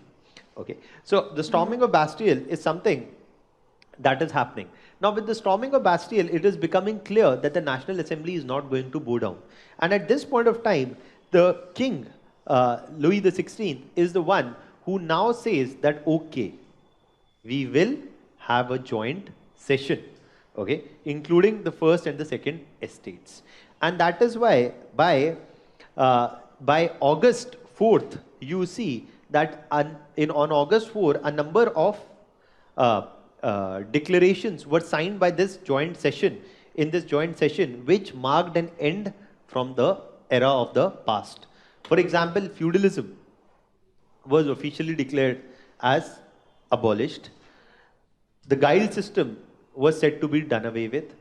The idea of or the role of the church in judicial matters was brought to an end. And you see that also there is a idea, because the first and the second estates would be abolished, then everybody would be subjected to a burden of taxation also. So you see that there was a landmark break from the past which was sought with this assembly in 1789, okay, by August 4th, and then later by August 14th. Now, by 1789, this is something that is happening, and there is also what is the Declaration of Rights of Man and Citizen coming into existence, which proclaims the idea of liberty, equality, and fraternity. So this is where things have only begun, because this is a beginning of a long journey where abhi monarchy has not been overthrown. Okay, so the overthrow of monarchy has not happened, but you see that there is a movement towards empowerment of the masses. The third estates had declared themselves as the National Assembly, and this does not stop here. Okay, but let's first write down this much, then we'll carry forward the period after 1789. Any doubts still here? Firstly, देखिए, French Revolution is a big topic, ठीक है, उसमें बहुत सारी चीज़ें हैं. One is Napoleon, one is causes of French Revolution, other is events of French Revolution, then there is the Congress of Vienna. Okay, so it's a relatively large topic, but iske baad wale sare topics are small. Okay, so after this, in fact, all other topics are relatively smaller topics except the French revolutions. This will take some time, but beyond this, I mean, okay, let me tell you something interesting. Uh, again, when you look at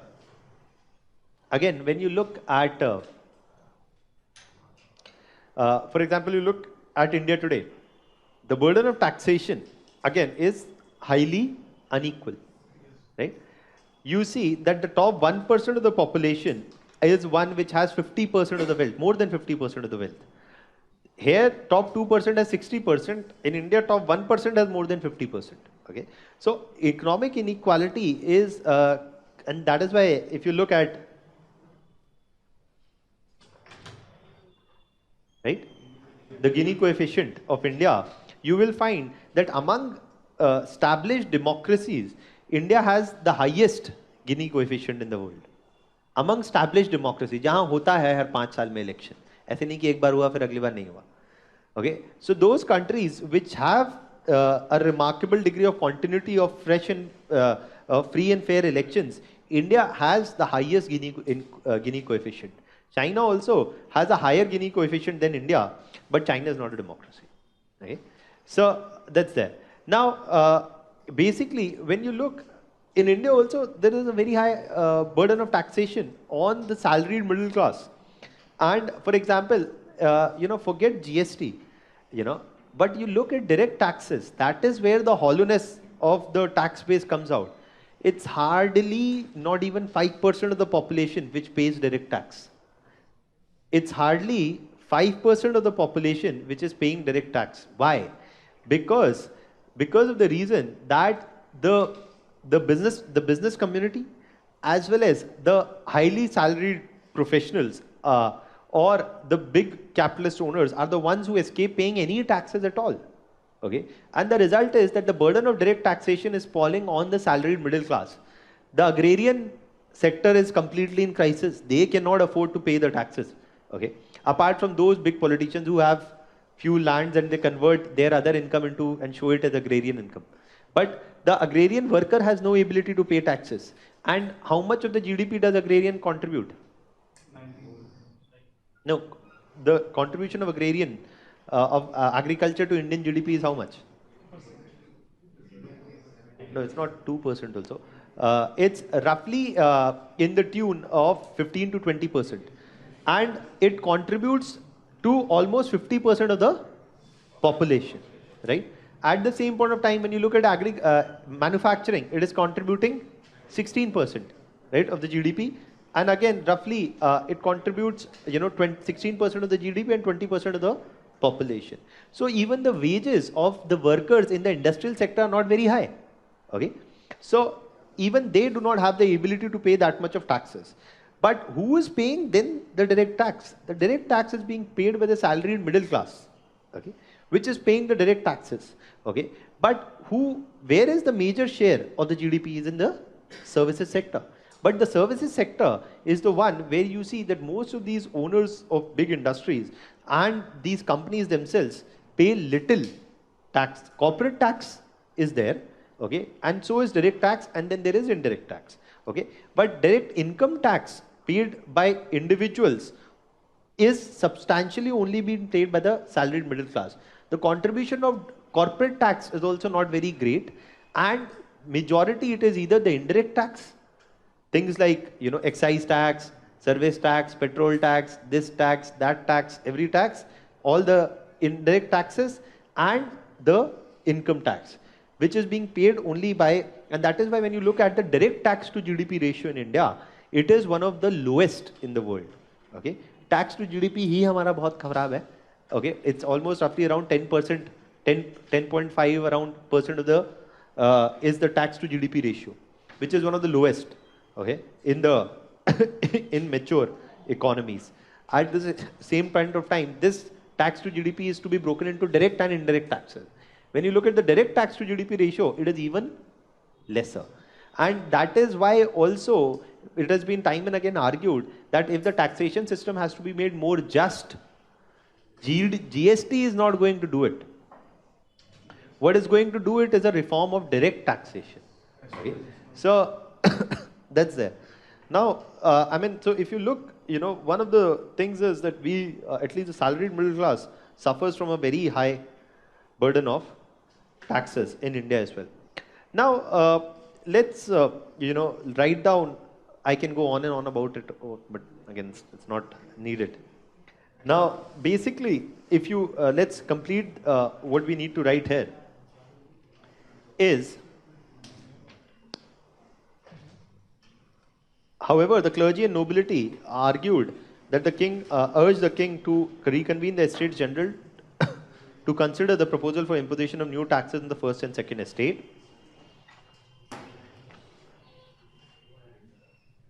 When the Estates General was reconvened,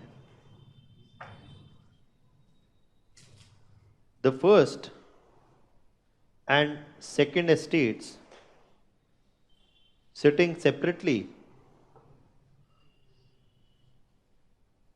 vetoed any proposal for imposition of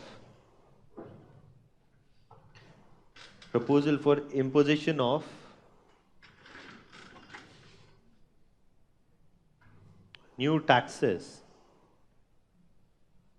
on any proposal for imposition of new taxes on clergy and nobility.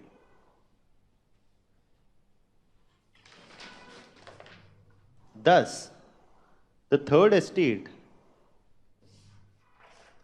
demanded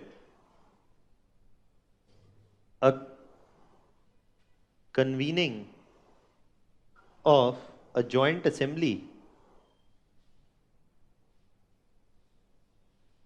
to consider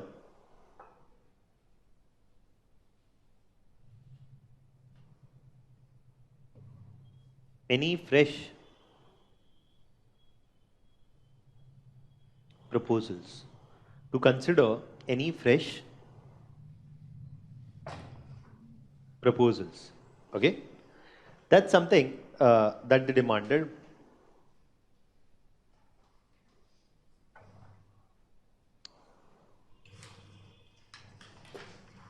Okay. So, pen is discharged, so I can't write for 5 minutes. We'll probably talk about what needs to be. I don't want to write on the board, it's actually more painful, and you also find it more painful to read, right? So, now, no break. There's no question of break. देखिए break लेंगे तो और खिंचेगा. देखिए one thing also is that I hear for example, okay, one thing, there's also something I wanted to talk. One of the suggestions that was received as I was also told yesterday itself, that there was some amount of concern to some of the students that not everything which is given in the study material that you get is actually getting covered in the class. It's not meant to happen that way, firstly. Not everything which is going to be given is going to be covered in the class because of two reasons. Firstly, that there is a limitation of time. Okay. Also, what is given exactly in the order is not exactly how I'm going to cover it. For example, in your syllabus, in the one that you see, the material that you get, Enlightenment thinkers, all of these things are given later, and American Revolution is given somewhere else, and Industrial Revolution is given even later, and feudalism is given at the start. So a lot of things will not exactly proceed in the order that it is given in the material. By and large it would, lekin you will see some amount of up and down happening. Also, there would be certain topics where I would only faintly touch, not going into an in-depth discussion of them, because there is a limitation of time as well. However, and that is why it has been, given in the study material that if you wish to read, that is something that is over and above which is being done in the class. So, it's definitely important that you go through the study material, but don't merely use it as a checklist. ये हो गया, ये हो गया, ये हो गया, ये हो गया. Okay, don't use it just as a checklist. Use it as a complementary source. That, see, whatever to the best of my ability that time permits, I would try to cover in the class and cover, I would say very frankly, of whatever is given there, roughly around 90% or so of it. Okay, but not exactly completely word by word every topic or every subtopic of it. And to do that, basically would require more classes. That's not an issue. We can always have more classes.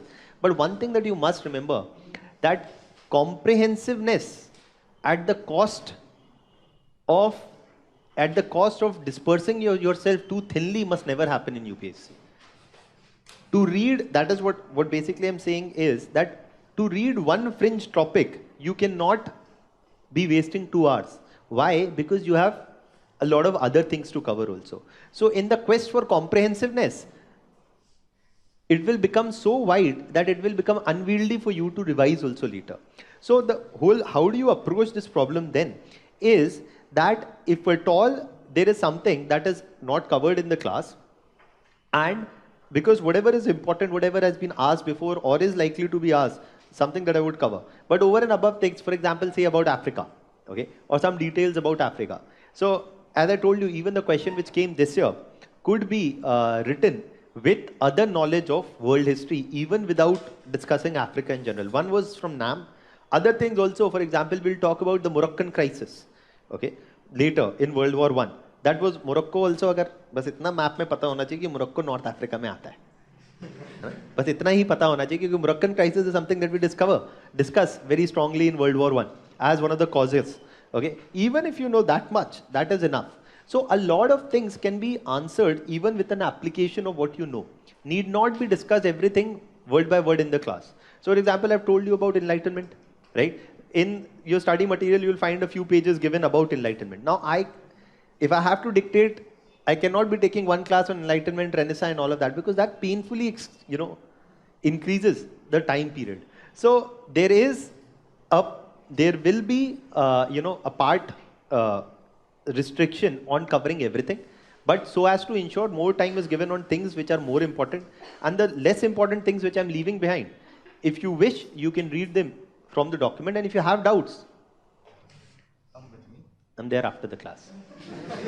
So that you can ask, okay? So now, What kind of questions we ask in France's revolution, French revolution, American revolution? huh. So what are the kinds of questions that are being asked that we'll keep writing? No, questions, okay, questions from here are mostly of a direct nature. There is not too much of, twisting of questions that you see from world history, from your examination point of view. They are going to be direct only. On causes, consequences, and significance, that is it, most of the questions are going to be. Not like we are discussing in modern Indian history, okay? That's there. Now, okay, you write down, I'll dictate. So, the third estates demanded a convening of a joint assembly to consider any fresh proposals for taxation. Any fresh proposals for taxation.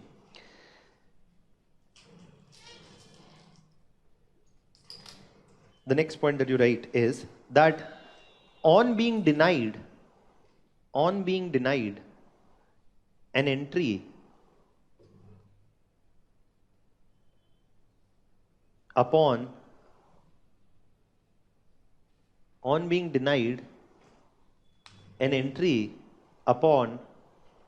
reconvening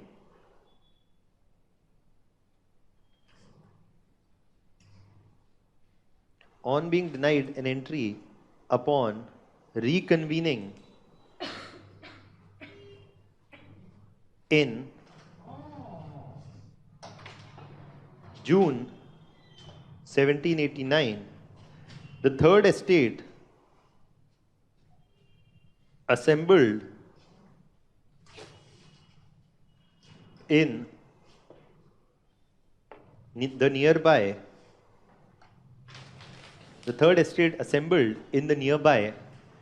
tennis court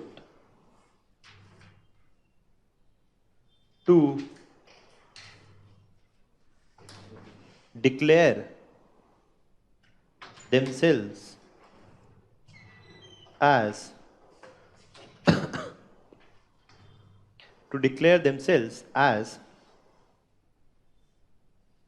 the National Assembly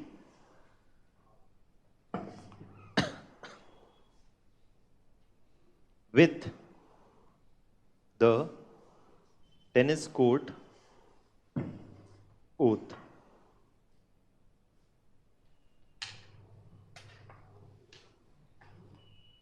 The, the National Assembly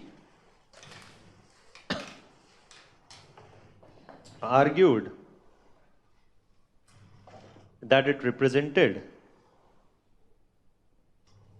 the wishes of the people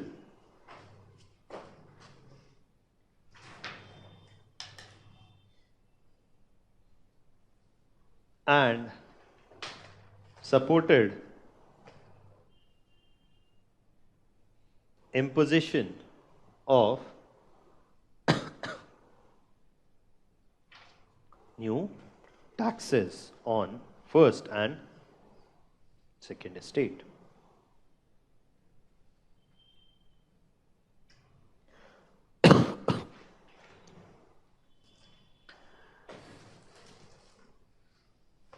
The king brought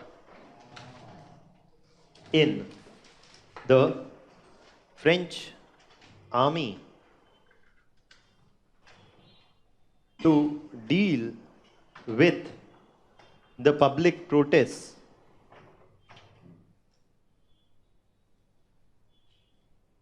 supported by the National Assembly,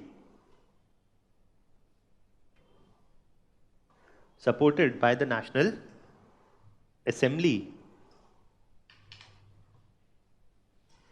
supported by the National Assembly in Paris against the high prices and food shortages.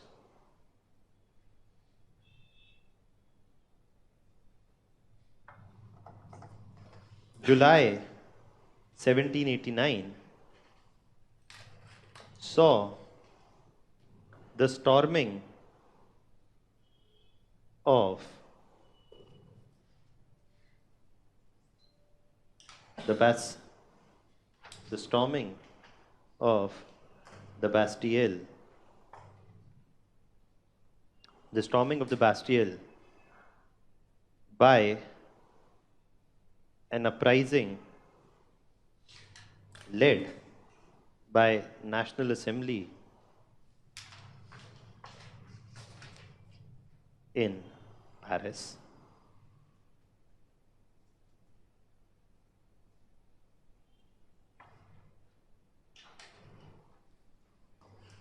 They looted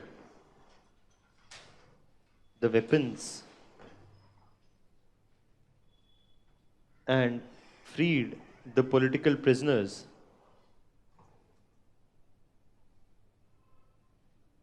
which marked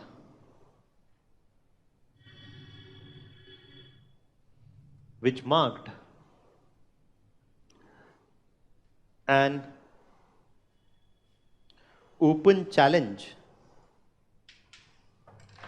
to the monarchy in France. Now,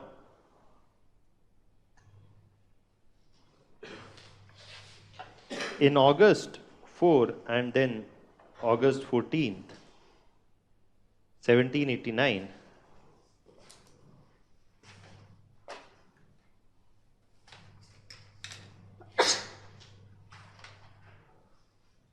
a joint convention of the three estates was a joint convention of the three estates was called, which agreed to A, bring an end to feudalism in France, abolish the guild system, bring an end to feudalism in France, abolish the guild system,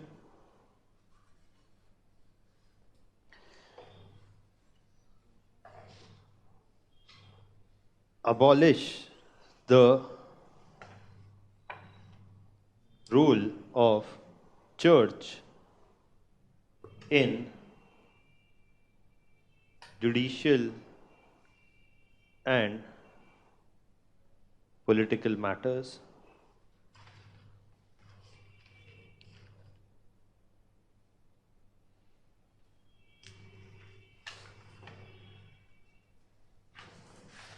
and supported establishment of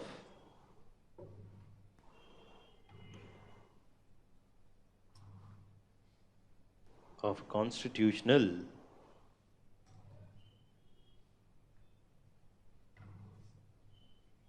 monarchy. Supported the establishment of a constitutional monarchy.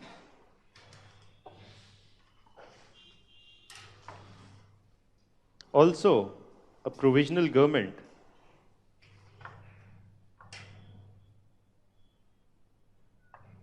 under a national assembly and constitutional monarchy was to be set up. Now, basically what was done was that the National Assembly was to become the provisional government, was to form the provisional government. The king would still be there, the king was not overthrown, but the king's powers were vastly reduced. And you see that this is where is the beginning of the French Revolution. But the story has just begun, because from 1789, the whole process for the eventual establishment of actually a democracy in France goes on till 1871. Okay, it's a very long process. Okay, but you see the major beginning is one which is happening here. Firstly, the first phase of the French Revolution thus did not argue for an overthrow of the monarchy, but a conversion of absolute monarchy into constitutional monarchy. Okay, so that is what was the argument. However, now this is not an easy affair. Why? Because now, when the National Assembly comes to power, you see, one last point also that you must learn here. With these changes, a declaration of rights of man and citizen was adopted, which was to uphold the ideas of liberty, equality, and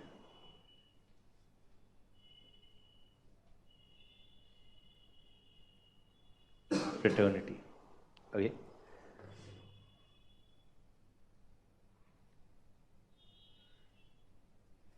Now, here, what is happening after this is that the National Assembly now has the one which is formed the provisional government, but you see that when this is happening in France, two major neighbors of France are viewing with these developments with much concern. Okay, and that is Austria and Prussia. Okay, Prussia is not something that exists today. Prussia was the later one which formed Germany. Okay, So Prussia and Austria, so basically you see that in France, the neighbors were Prussia and Austria. In France, the king was, again, it's not important to remember, but Louis XVI was the king. Okay, the French king in 1789 is Louis XVI. The Austrian king is Leopold II. And here it's Frederick William II. Okay. Now, Louis XVI's wife is Marie Antoinette.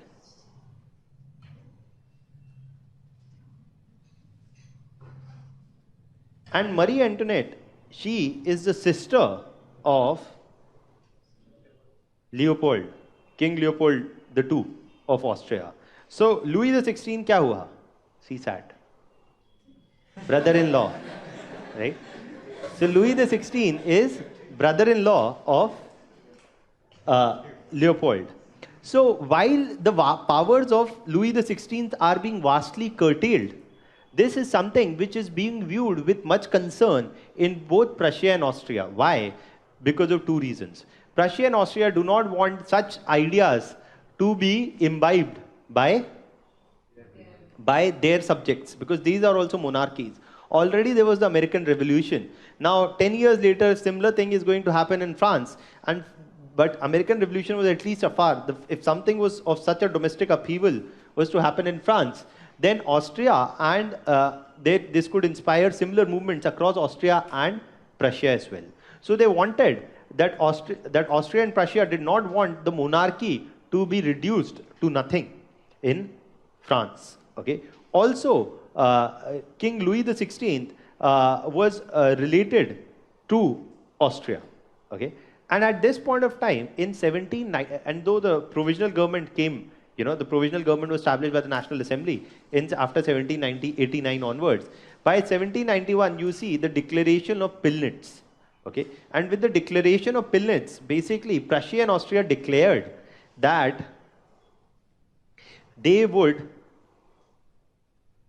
Prussia and Austria declared that they would launch a war against France and will overthrow the National Assembly and will restate the full monarchy or an absolute monarchy here. Okay. Now, Louis XVI, Louis XVI is the one who's still a monarch, but his powers have been vastly curtailed. Now, at this point of time, when this is, what is happening, you see that ultimately with the declaration of Pillnitz, Prussia and Austria actually launch a war.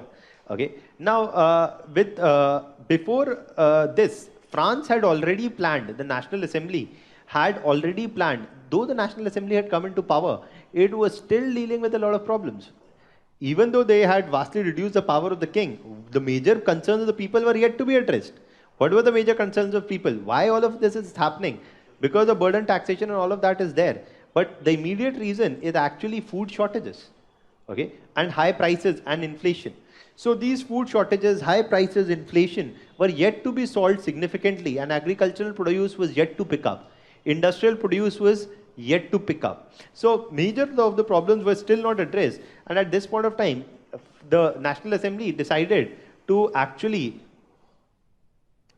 attack Austria.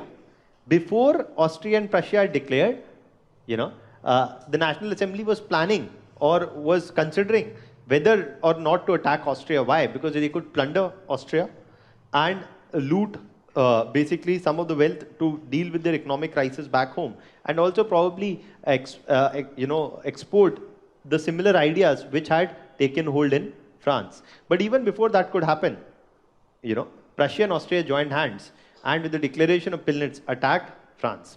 At this point of time, Louis XVI tries to escape.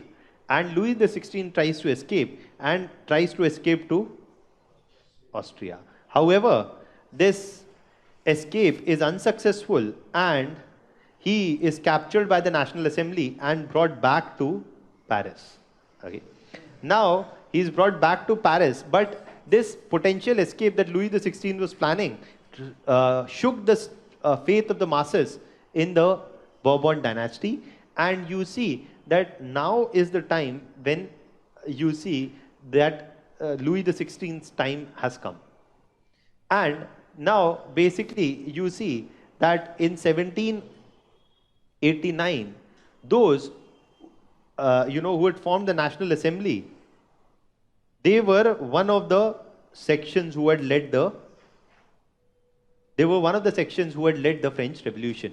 They were another set of revolutionaries also, which were the ones who were of a more radical nature. Okay, and these revolutionaries who were of a more radical nature, they did not want constitutional monarchy. They wanted a full republic. Okay, but it was the National Assembly which had managed to control power. Okay, and that is why they established the constitutional monarchy. But there was a strong demand by this radical section, and these were the ones which are called as the Jacobians, which demanded abolishment of constitutional monarchy and establishment of full-fledged republic. Also, they demanded that anybody who opposes the establishment of republic must also be assassinated. Okay, and whoever who is opposing the French Revolution and the establishment of republic must also be assassinated. And so they made these demands to the National Assembly. Okay, the National Assembly, and so they protested against the National Assembly, which was not establishing a constitutional, which was in favor of establishing a constitutional monarchy. So the National Assembly, in turn, attacked and the Jacobians itself, and you see that there was a police firing in Paris against the protests against the Jacobians, in which a number of Jacobians were killed. So you see that what is beginning to be clear now, that the easy part was over. The difficult part had just begun of what exactly was to happen once the monarchy was either reduced or overthrown. But the Jacobians demanded that now, and already the Jacobians had demanded the establishment of a republic. And now with the monarchy betraying the trust of the people, there was a demand of the traitors to be punished. And this was to start with the killing of the king itself. And you see that there was a vote which was done, a narrow vote, a small voting exercise which was done within the National Assembly. And the decision to assassinate, to hang, to actually kill and guillotine Louis XVI was passed with a margin of 1 vote. Okay, and just with 1 vote margin, his decision to assassinate Louis XVI for his betrayal of the revolution was passed, and Louis XVI was guillotined at this point of time. Okay, and in and thus you see that by 1791, that is what is happening, that he is being guillotined. And now, if the king himself could be assassinated, then anybody who was considered as a opposer of the French Revolution, as the opposer of the idea of the establishment of a republic, could be assassinated. So from 1792 onwards to 1794, in a span of 2 years, the Jacobians assassinated more than 20,000 people in France who were considered as against the French Revolution, which included members from the First Estate, Second Estate, Third Estate, everywhere. Okay, and basically you see that this is what was called as the Reign of Terror. Okay, this is what was called as a Reign of Terror, which was unleashed on France by the Jacobians, and who were being led by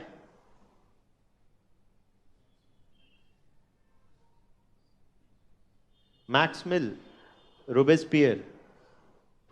So he was the one who is actually, the one who's in charge of all these, of the Reign of Terror. To basically, Maximil Robespierre was also a part of the Committee of Public Safety. Okay, this Committee of Public Safety, yeah, I know that sounds contradictory, but that is what it was. The Committee of Public Safety was established basically to deal with any, to maintain law and order and to deal with any opposer of the French Revolution. So what is very clear that from 1789 to 1794, more than 4.5 to 5 years had passed, and still the major problems of the, because of which the French Revolution had begun, were yet to be solved. And unless and on the other hand, what you see was initially an attempt to establish a constitutional monarchy. When that failed, was an attempt to establish a republican form of government. And at the same point of time, there was a mass unleashing of violence, including the reign of terror. Now, also, one thing that I've not explained till now is what happens in this war. What happens in this war is, and this is the first European coalition. What happened in this war, this is the first of the wars. ऐसे बहुत सारे लड़ाई होना है अभी. There are 4 wars, there are 4 European coalitions which are going to happen, in which attempts would be made by either France to subdue its neighbors, or the neighbors of France to subdue the French Revolution and the idea of establishing a republic in France. This is the first of the 4. Okay, and you see that the first European coalition was when an attempt was made by Prussia and Austria to defeat France. But the French forces then, under the National Assembly control, managed to prevent the invasion from Prussia and Austria. How? Because of, firstly, the National Assembly and the French army enjoyed widespread public support in 1789, where the French army was seen as defending the French Revolution from the outside invaders. That was one thing. The second thing was also leadership of the French, including the role that was played by Napoleon here. Napoleon was, and we'll talk about Napoleon later, but Napoleon was also a soldier in the French army. And before the French Revolution, the higher positions within the French army, the French administration, civil services, etc., all of them were restricted only to the first and second estate. But Napoleon himself came from the third estate. So he could never be a general within the French army. But with the French Revolution, he was also now eligible, and even the higher administrative positions were thrown open to the third estate. And in the war of the first European coalition, Napoleon played an important role in defending France from the joint attempts of Prussia and Austria. So even with the first European coalition, you also see the rise of Napoleon as a process that began. Okay, so you see that he also played a very important role in preventing this joint invasion by Prussia and Austria into France. So France, with the first European coalition, managed to defend the revolution. The National Assembly finally overthrew the constitutional monarchy, and now was in direction of moving to establish the republic. The Jacobians unleashed a reign of terror, and you see that by 1794, though the monarchy has been finally overthrown, the establishment of a republic is nowhere in sight. Okay, and a republic which could address the major problems because of which the French Revolution had begun. Let's write down this much. Okay.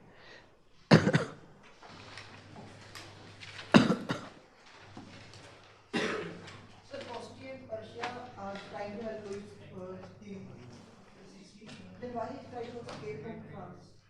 Why he is trying to escape? Okay, so what he's asking is that Austria and Prussia are trying to help Louis XVI. Then why is he escaping from France? He is escaping from France because it was not clear to him as to what would be the fate if it became clear that that if at all Prussia and Austria were to withdraw, or to Louis, what would be the fate of the king? Okay, so that is why, given the point at this time when the conflict broke out, he found it wise to escape to Austria, and if at all Austrian and Prussian forces were successful, he would be reinstalled on the throne. Okay, that's the reason. Any other doubts still here? So the Bastille prison was still more than a fear to the people of France. So attacking it, I read it somewhere that attacking it was overcoming the fear of the suppression by the king. This would be used as like a reference point for how important the Bastille prison attack was. See how important was the Bastille prison? Now, as I told you, that attacking, it is commonly argued that attacking the Bastille prison was an attack on the French symbol of power, because only the political prisoners were kept here, not the routine prisoners, those who had conspired against the French state, and only those, and also it was a vast storehouse of weaponry located very close to the palace in Paris. So an attack on the Bastille prison was also considered as an attack on the French might. That is what we also wrote, that this was what was basically seen as the major step where you see the outbreak of the French Revolution. So that's that. And one more is the lavish lifestyle of Marie Antoinette. That will write in the causes, that the lavish lifestyle of Marie Antoinette and the French monarchy, where they maintained a very lavish lifestyle even while the masses were suffering from high burden of taxation, food shortages, etc. That's one of the additional causes for the causes of the French Revolution. That we'll write later. Okay. So let's firstly complete this. That with the Declaration of Rights of Man and Citizen, there are a few other things we've not talked about, that as for example, how revolutionary was the French Revolution. The similar question that I told you, right, was American Revolution, that how revolutionary was the American Revolution. A similar question can also be framed about the French Revolution as well. Okay, so that we'll talk about later. Okay, so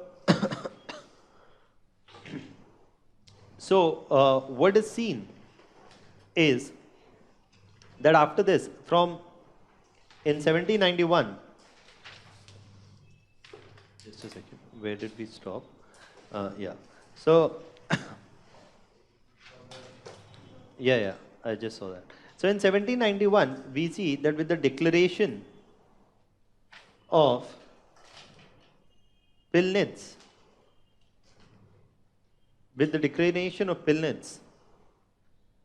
Prussia and Austria declared their intention of reinstating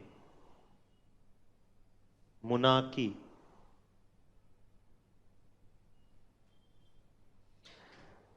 Declaration of Pillnitz, Prussia and Austria declared their intention of reinstating the monarchy in France, and thus attacked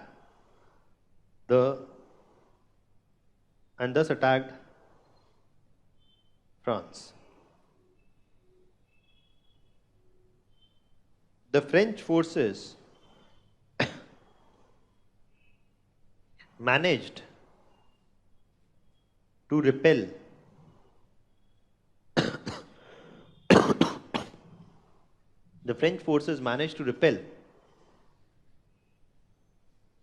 the joint effort of Prussian and Austrian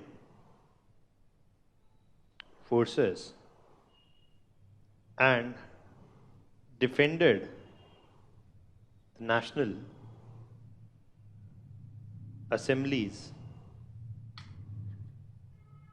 control. Napoleon played a key role in this war.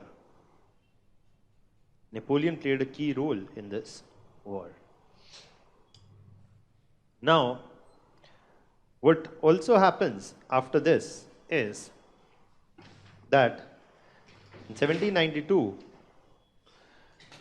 Louis the 16th attempted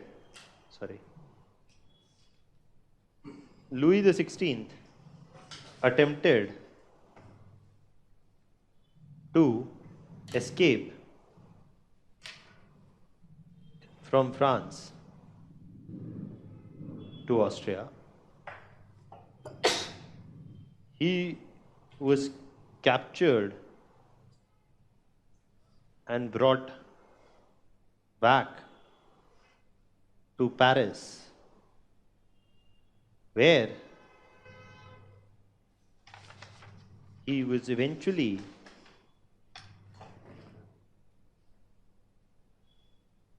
assassinated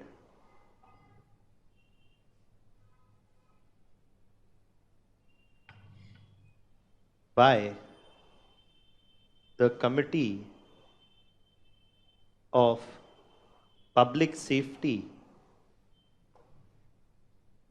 dominated by the more radical faction of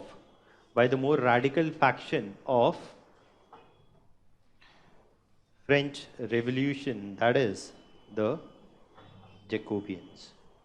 See, the Jacobians are not all bad people also, okay? The Jacobians, I mean, it's not that, that the Jacobians did unleash a reign of terror, but the Jacobians had more radical ideas as well. We'll talk about how revolutionary was the French Revolution, where we'll see that the French Revolution did not bring about any radical land reforms, but the Jacobians argued for a radical land reforms. The Jacobians also argued for a grant, the Jacobians argued for a radical land reform. That was something that was never brought about by the National Assembly.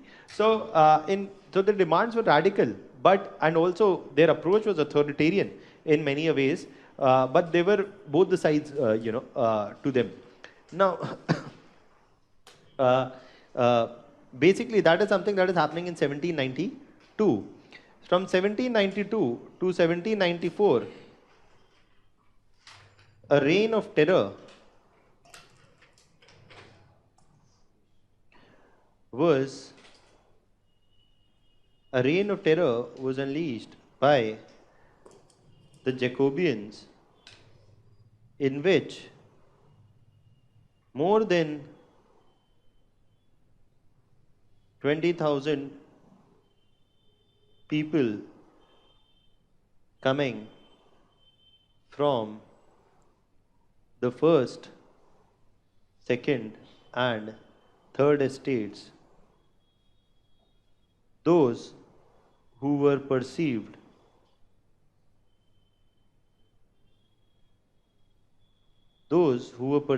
as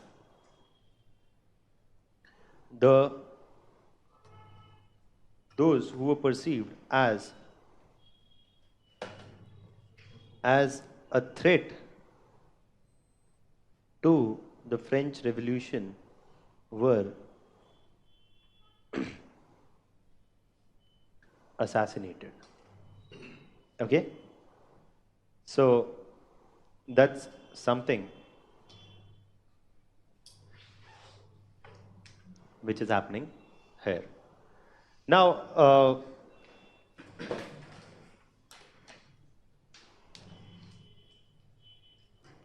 so that is something which is happening here. Just a second. The class is not over. Clarifying. I just need to pick up this call.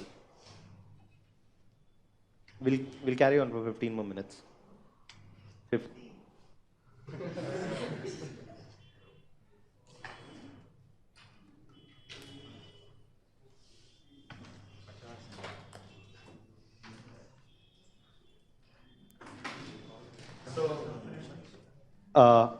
Yeah.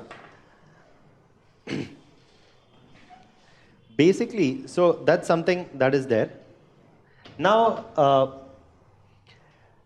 what we'll do is we'll just watch a small brief video, which is, again, we'll just sum up all the causes of the French Revolution.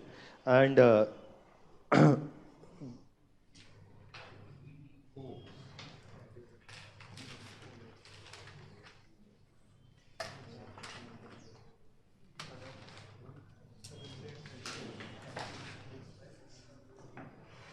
just a second. So the other thing which is going on these days is ancient history.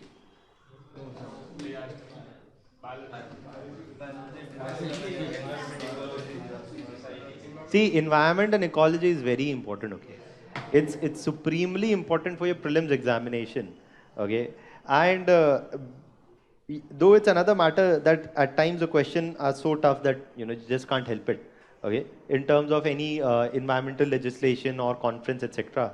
But it is one area which will shortly remain important, okay? Because till the time forests service is also having the same prelims examination, questions from environment are inevitable.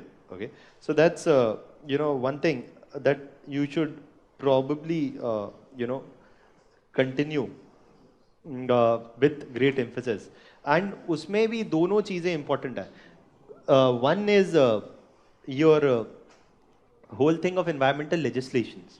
Usse also repeatedly you see questions, but also from these concepts, right? Of jo whatever they are, ecotone, I don't even remember now, but whatever ecological pyramid, all of that, rule of 10%, whatever, they are there, right? All those things are also asked.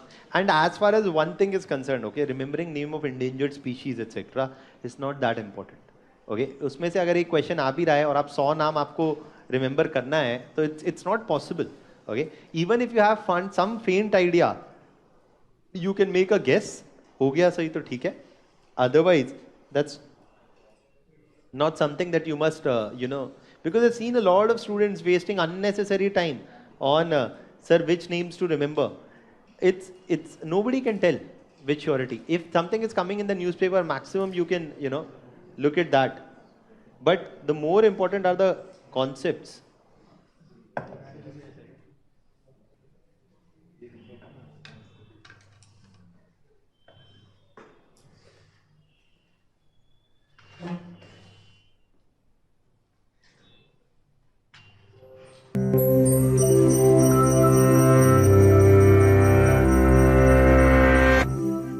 What rights do people have, and where do they?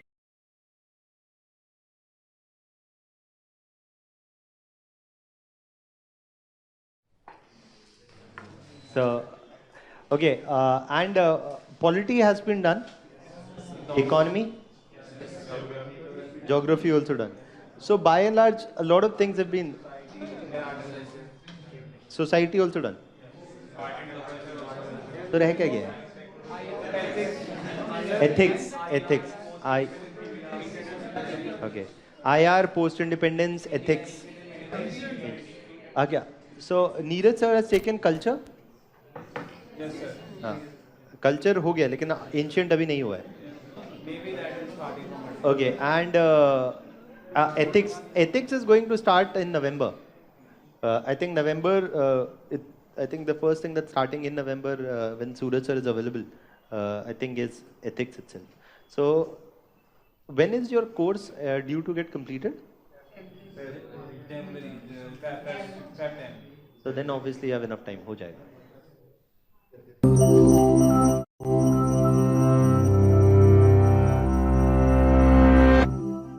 What rights do people have, and where do they come from?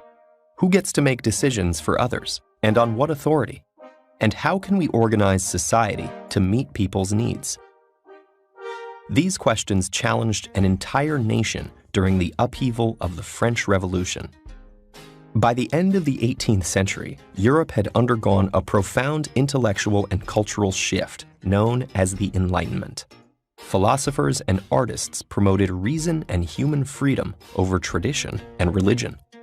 The rise of a middle class and printed materials encouraged political awareness, and the American Revolution had turned a former English colony into an independent republic.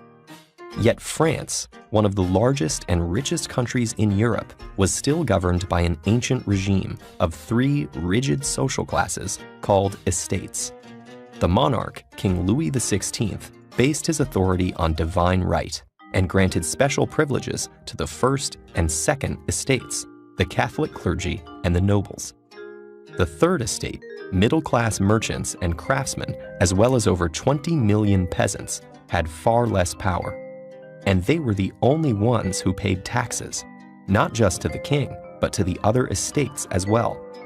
In bad harvest years, taxation could leave peasants with almost nothing, while the king and nobles lived lavishly on their extracted wealth. But as France sank into debt due to its support of the American Revolution and its long-running war with England, change was needed. King Louis appointed Finance Minister Jacques Necker, who pushed for tax reforms and won public support by openly publishing the government's finances. But the king's advisors strongly opposed these initiatives. Desperate for a solution, the king called a meeting of the Estates Generales, an assembly of representatives from the three estates, for the first time in 175 years. Although the Third Estate represented 98% of the French population, its vote was equal to each of the other estates.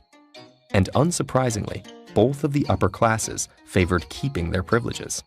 Realizing they couldn't get fair representation, the Third Estate broke off, declared themselves the National Assembly, and pledged to draft a new constitution, with or without the other estates.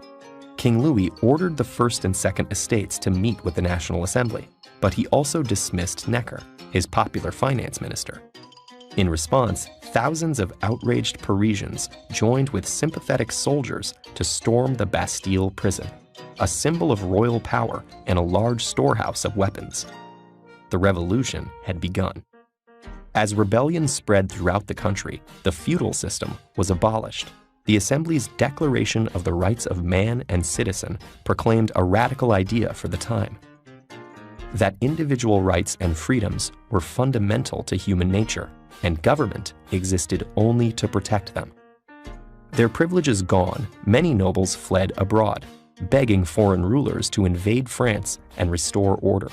And while Louis remained as the figurehead of the constitutional monarchy, he feared for his future. In 1791, he tried to flee the country, but was caught. The attempted escape shattered people's faith in the king. The royal family was arrested, and the king charged with treason. After a trial, the once revered king was publicly beheaded, signaling the end of 1,000 years of monarchy and finalizing the September 21st declaration of the First French Republic, governed by the motto Liberté, Égalité, Fraternité. 9 months later, Queen Marie Antoinette, a foreigner long mocked as Madame Deficit for her extravagant reputation, was executed as well. But the revolution would not end there. Some leaders, not content with just changing the government, sought to completely transform French society. Its religion, its street names, even its calendar. As multiple factions formed, the extremist Jacobins, led by Maximilien Robespierre, launched a reign of terror to suppress the slightest dissent, executing over 20,000 people before the Jacobins' own downfall. Meanwhile, France found itself at war with neighboring monarchs seeking to strangle the revolution before it spread. Amidst the chaos, a general named Napoleon Bonaparte took charge, becoming emperor as he claimed to defend the revolution's democratic values. All in all, the revolution saw 3 constitutions and 5 governments within 10 years, followed by decades alternating between monarchy and revolt before the next republic formed in 18